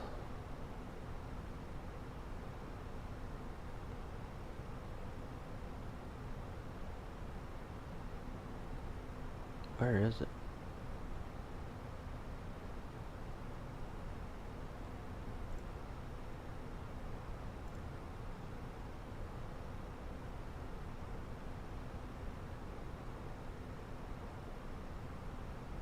Oh, it's below.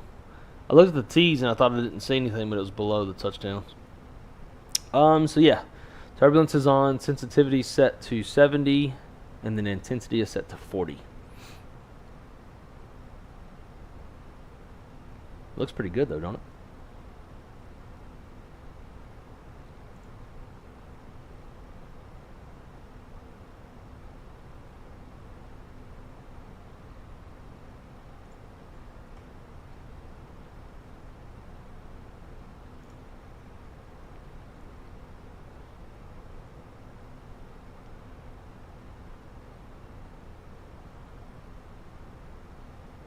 Alright, so we got our chopper drop less than 60 miles out. So we'll start prepping the airplane. Jackson Hole weather, 240 at 6, 10 statute miles, scattered at 500, broken at 28, overcast 35. Temp dew point are both 1. And altimeter is 2959.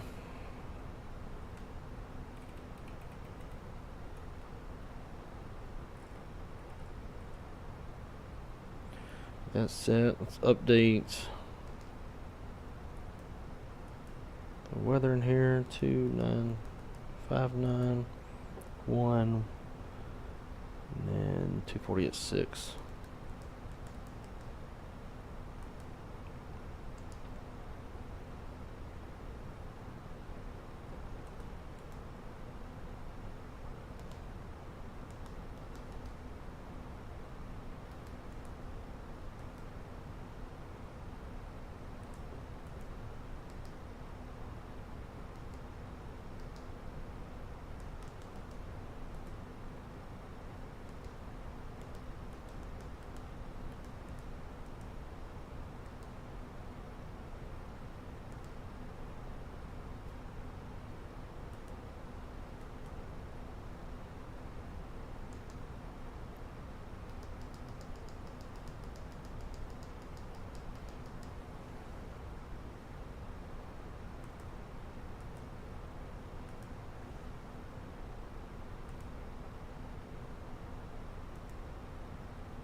Cool. Got our alternate in there too, just in case. Right now the weather looks pretty good.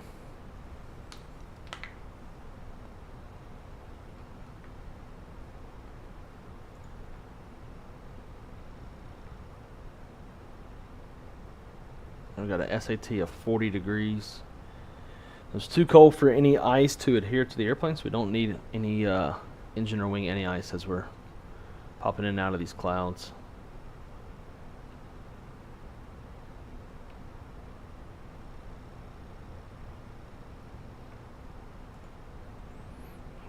Let's see, what time are we due to arrive? I'm supposed to leave here in about 40 minutes to run over to Spirit, see some buddies. 1636 at 1616. Cool. We should be alright. My clock's off a little bit though.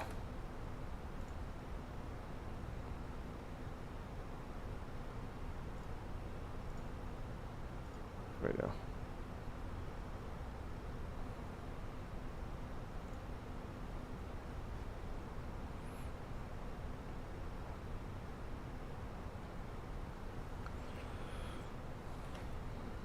I'm going medium auto brake, and then let's see, let's rerun our landing performance.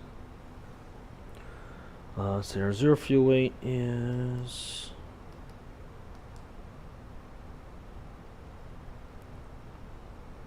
123.8.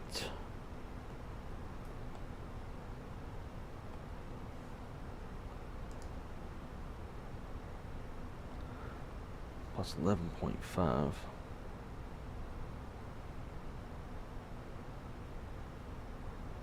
Gives us an estimated landing weight of 135.3.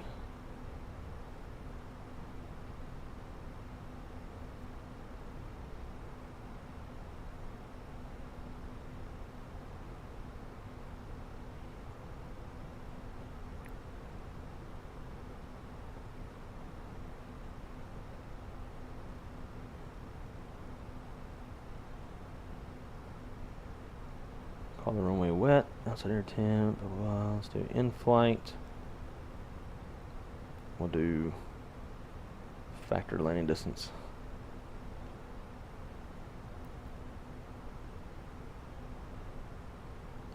Max manual reversers.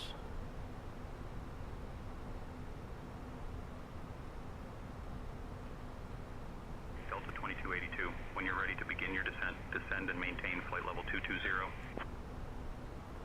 Descend and maintain flight level 220 at pilot's discretion, Delta 2282.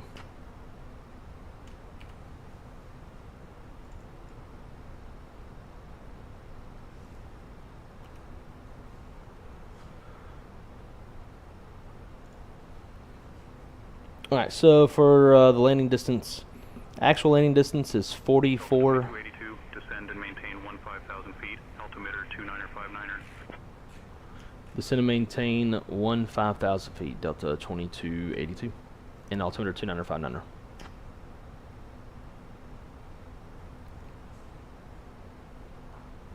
Alright, speed, descent.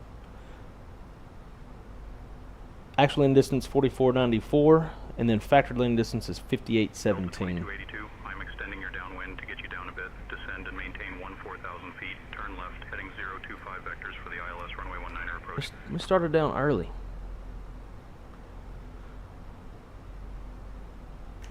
Turn left, heading 025, and then vectors for the ILS runway 19. Descend and maintain 14,000, Delta 2282. It's not like I'm fucking high. I'm not doing what he said. Besides, we're pretty much on a 025 anyways.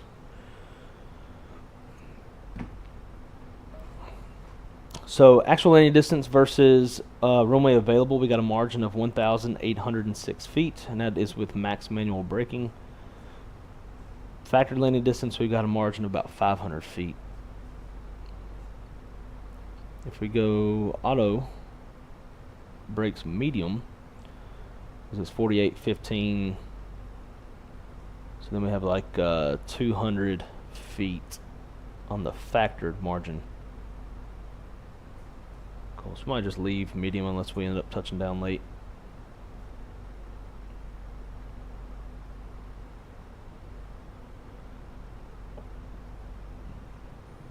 I think Rue needs to go outside.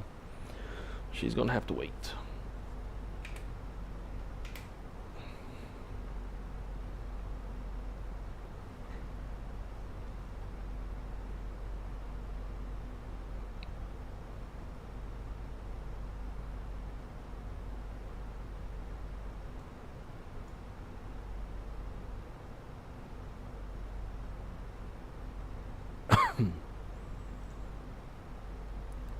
Alright, now we need to get that ice back on. Delta 2282, letting you know, about 29 minutes ago we had an aircraft near you. Report moderate turbulence below flight level 230.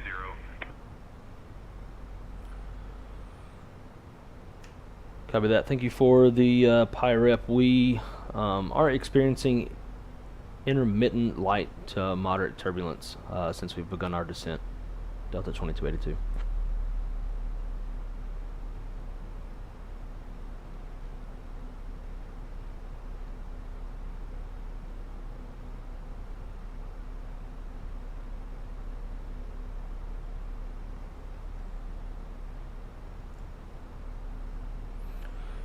Long call interrupted my enjoyment of catching one of your streams live, and of course now I have to go.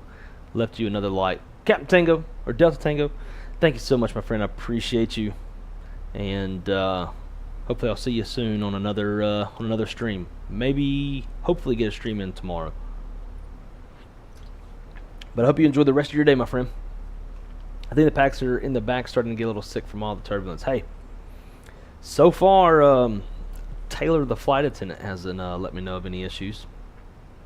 They could be having issues and be on a Medlink call, and I wouldn't even know because it doesn't really include the flight crew unless there's going to be a diversion. Nate! What's up, brother? Joined at a good time. We are descending into Jackson Hole. Got some intermittent, moderate turbulence. It's probably going to start getting worse. What's their names? Say Intentions told us that it was previously reported coming out of Jackson Hole with moderate turbulence below, I think, 25,000 feet, something like that. Or 23,000 feet.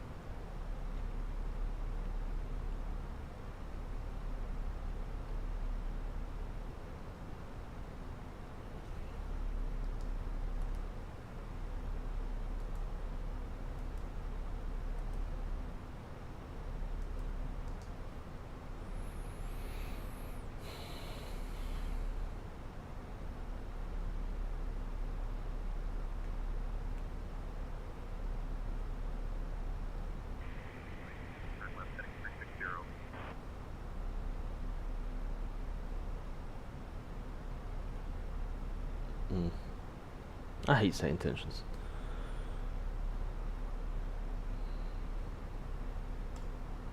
Always gives you the stupidest instructions.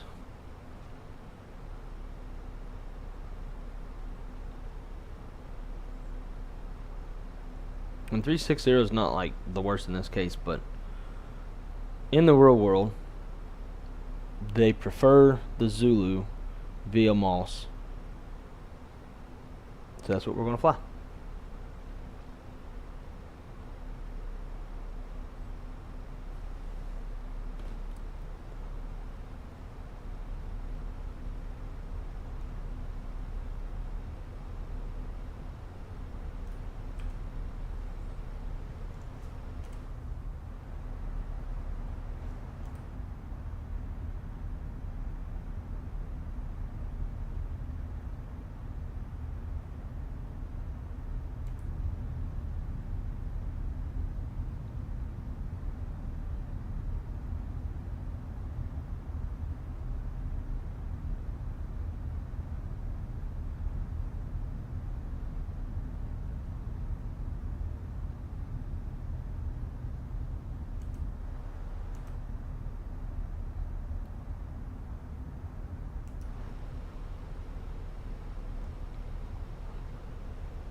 We're still showing Jackson Hole runway is 555, 100% wet.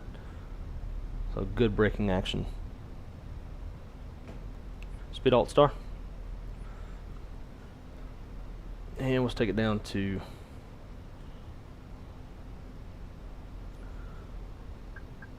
8,000.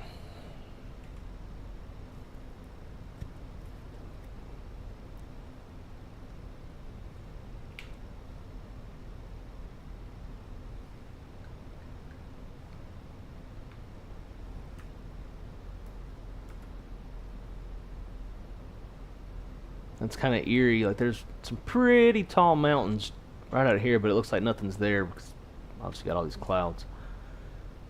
You see Jackson Lake, so another just behind that.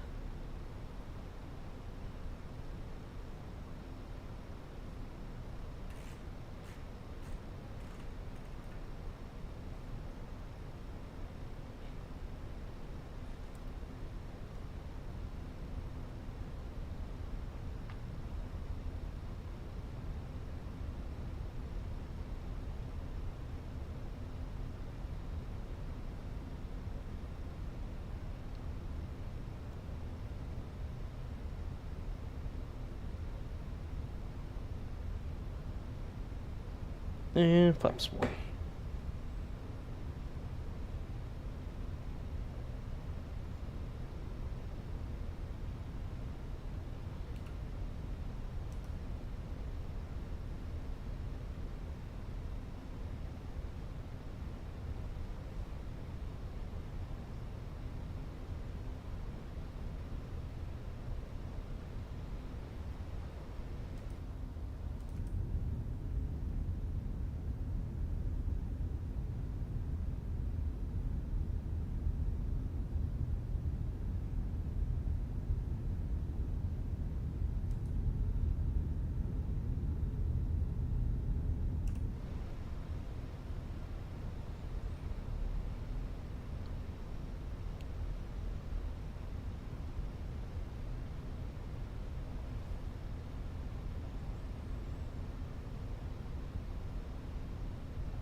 All right, all right.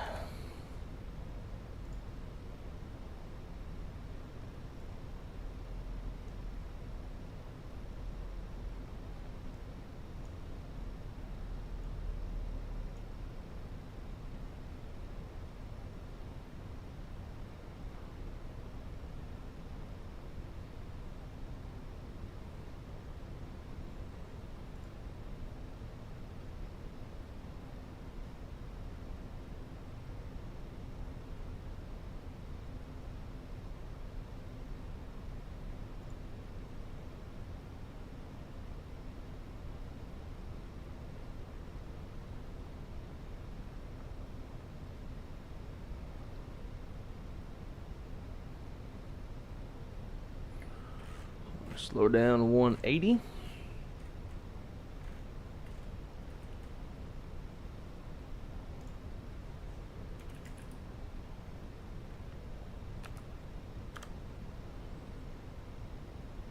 Good God.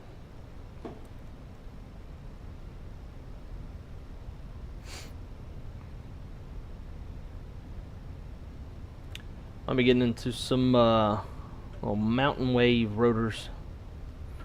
10,000.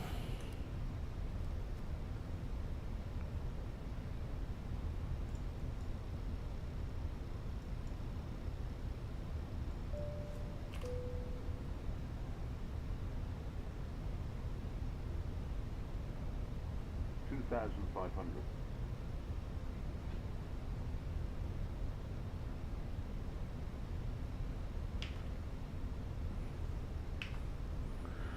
On approach.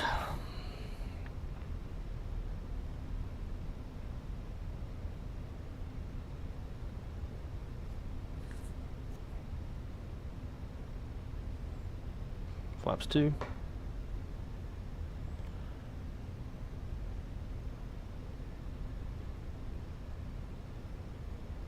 Glide slope star, Loke star, Cat 3 dual, autopilot 1 and 2.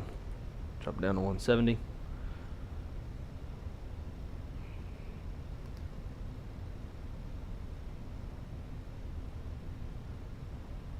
And let's go to manage speed.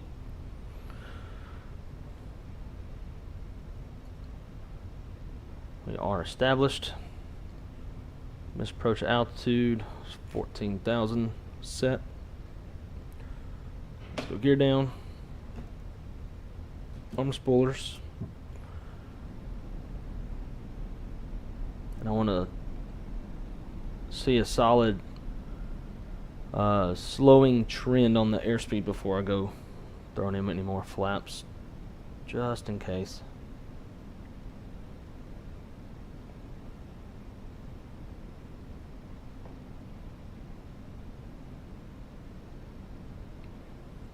Flaps 3. And flaps full. Clear to land. Landing checklist, which is not on the virtual checklist. Landing checklist. Cabin crews advised. Auto thrust speed. Auto brakes medium. ECMO landing all green. Landing checklist complete. Got some precip. 1,000.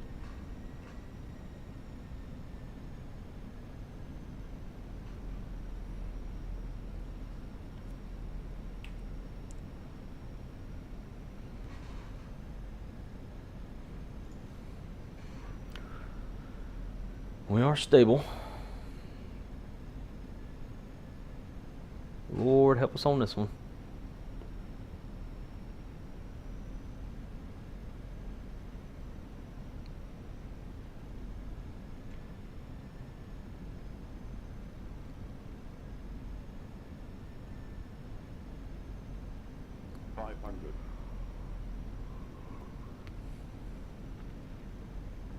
My airplane. 400.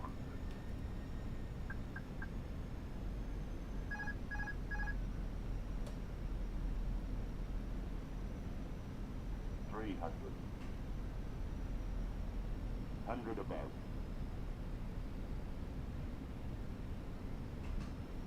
Minimum. Slow. Flight slow. 100. Slow. Flight slow. 40. 30. 20. Retard.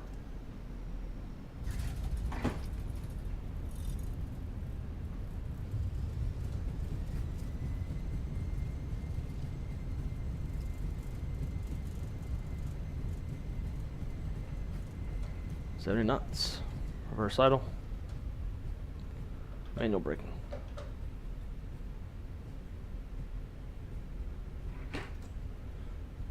Yeah, I was not playing around on that one, boy. That them turbulence was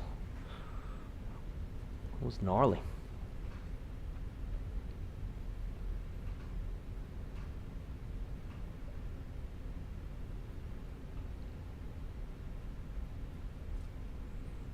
Which of course Microsoft Flight Sim doesn't show the runway as wet. But with a wet runway, we definitely want to get that bitch on the ground sooner than later for any degradation in the friction, which would increase your stopping distance.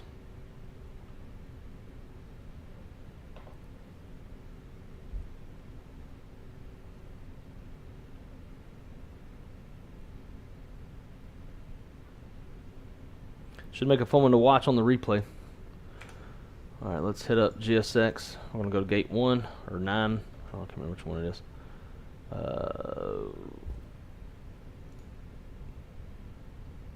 one.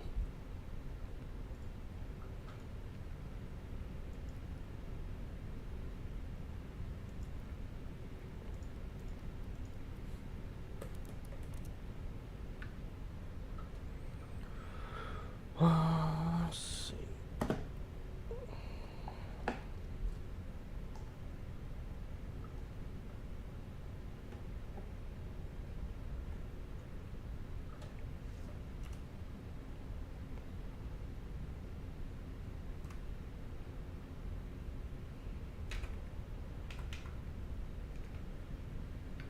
tell it's been a minute since I've streamed or since I've flown when I can't even remember how to clean up the airplane.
Kind of taking my time because we got a little less than a minute for the engine cool down.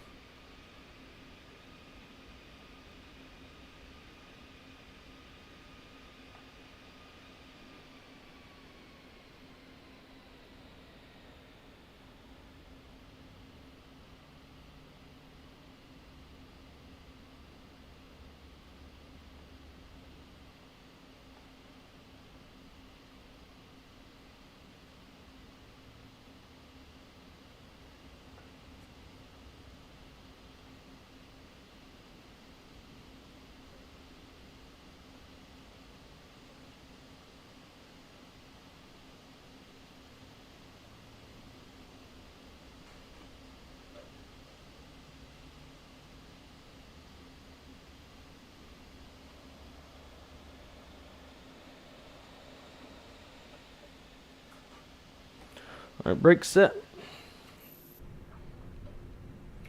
Load them up and shut them down.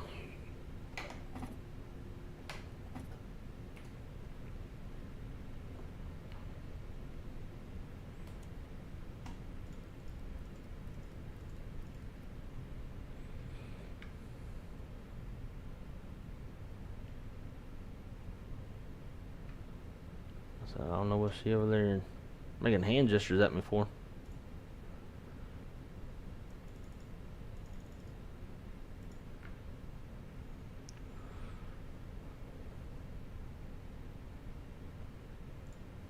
Stop that recording.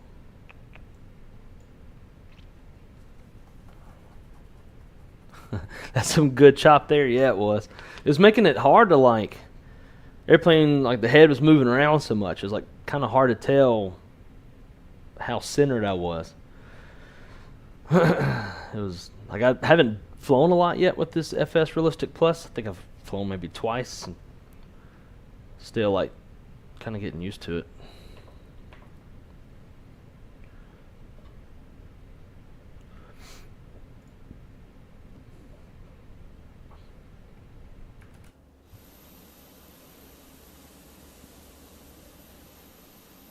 Hatchet says, she's nicely done. I appreciate it. Thank you, sir. Nate, I appreciate that. Thank you, thank you. And Kjac said, we're here. Yay, we're alive. Now let's go skiing. Let's see what the landing rate was.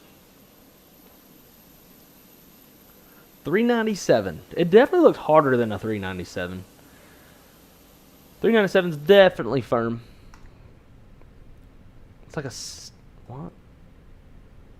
Oh, it must be like the cinematic zoom. It looked like the airplane was moving.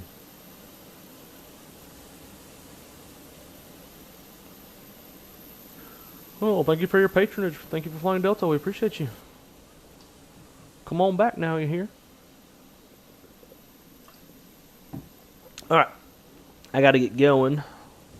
I'm be tight on time, so let's reset GSX, run the replay.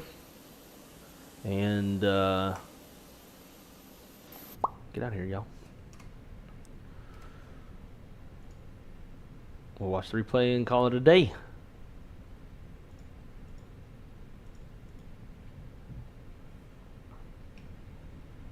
Still on.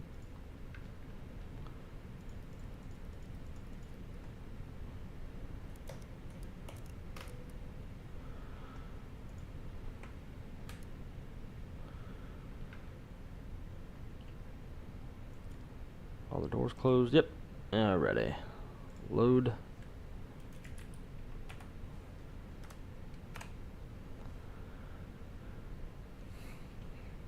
Rocky Mountain oysters are served inside. First left, can't miss it. Ugh. You can go ski. I'll sit back and enjoy hot chocolate. Okay, I ain't skiing, so I'll hit the hot chocolate with you. We'll go to town, go get some good lunch, and then Terrain ahead. Pull up. do some shopping. How about that?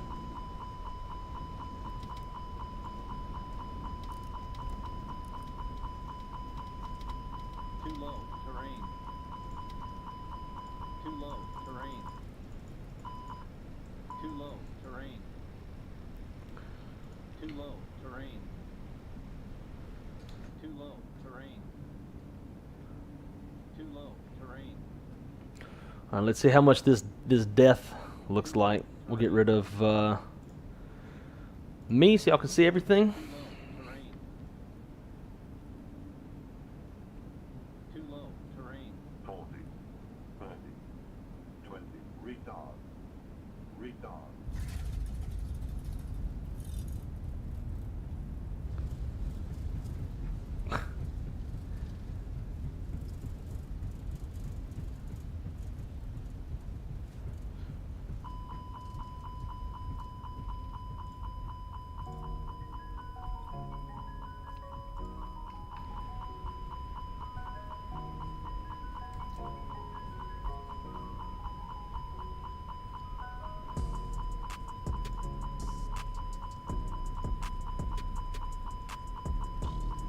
Too low. Terrain.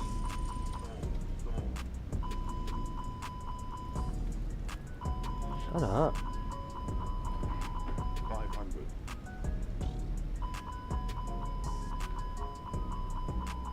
4,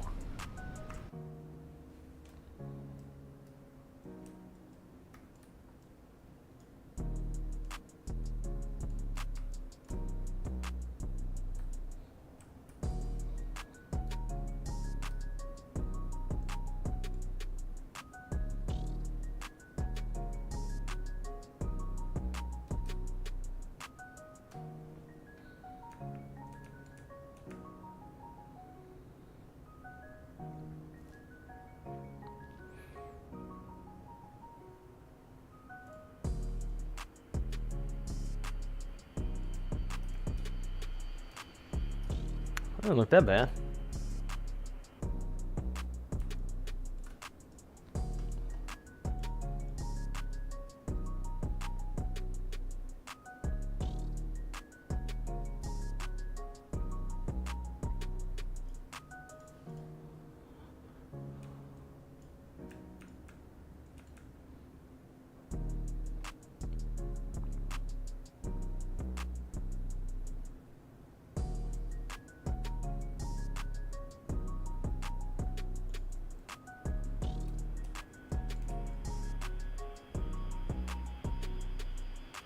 Yeah, man, it was a little firm. Like you could see the. Okay.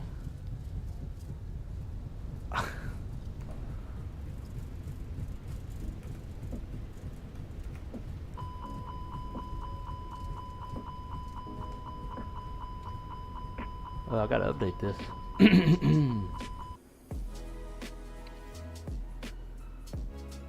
Pretty sure the tower is not that tall. Yeah, it's about that tall.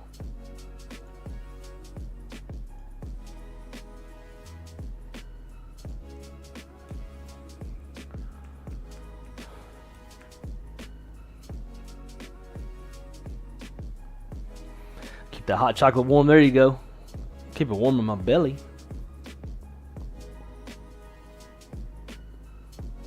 Yeah, little Cali struts right there. You can watch those rear struts squash quite a bit.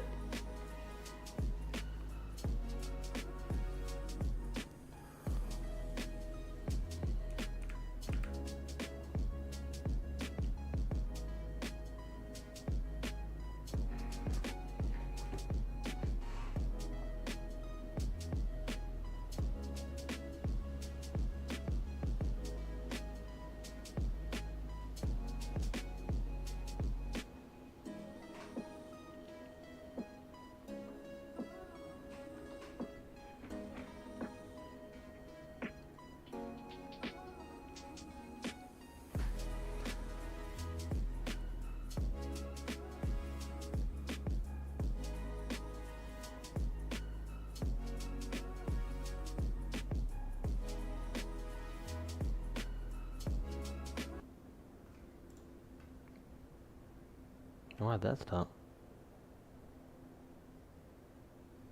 I don't know why the music stopped.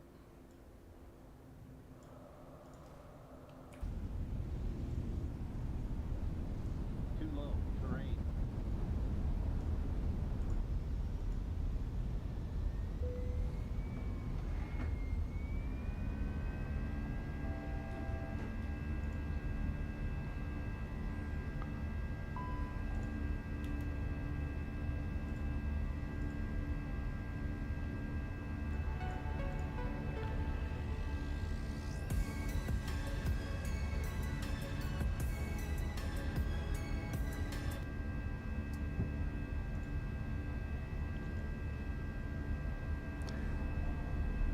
Then that was wild.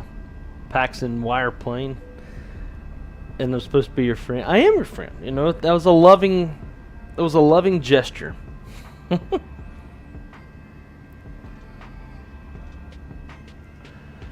Alright guys, well, I hope y'all enjoyed this little episode and maybe learned a couple things from the pre-flight planning stage. I certainly enjoyed it. It's a nice little flight to kind of get back in the saddle. I'm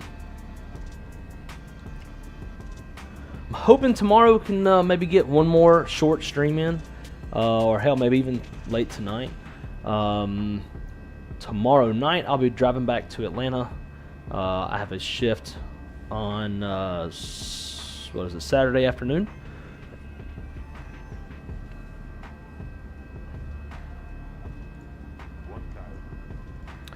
But I thoroughly enjoyed it, as always. I love flying into this airport, love hanging out with you guys.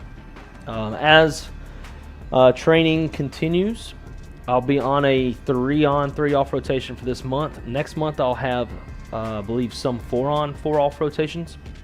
And then after May, and I kind of settle into my permanent schedule, I think I'll be working 4-on, 4-off, 4-on, 3-off, something like that. So definitely have more time off coming up, and have more time to get some flying in. So I'm looking forward to it. I don't know if y'all noticed or not, but I got rid of memberships for the time being until I can consistently stream again, and actually provide something that y'all are, like, I'm not gonna let you spend money and not me providing any content. So in the future, as things kind of restabilize and I'm able to stream and do more stuff, we'll kind of get the memberships and all that stuff back going. But for the time being, no memberships. Just enjoy. But thank you all once again. And if I don't see y'all tonight or tomorrow, probably going to be a little over a week until I'm back home, because I'll be going to Louisiana on the next set of days off, go back to Atlanta for another 3, and then come home. So I'll see you guys when I see y'all. Till then, as always, keep it on the wrong side. Have a great week, or whatever you got coming up. And y'all take care. See ya.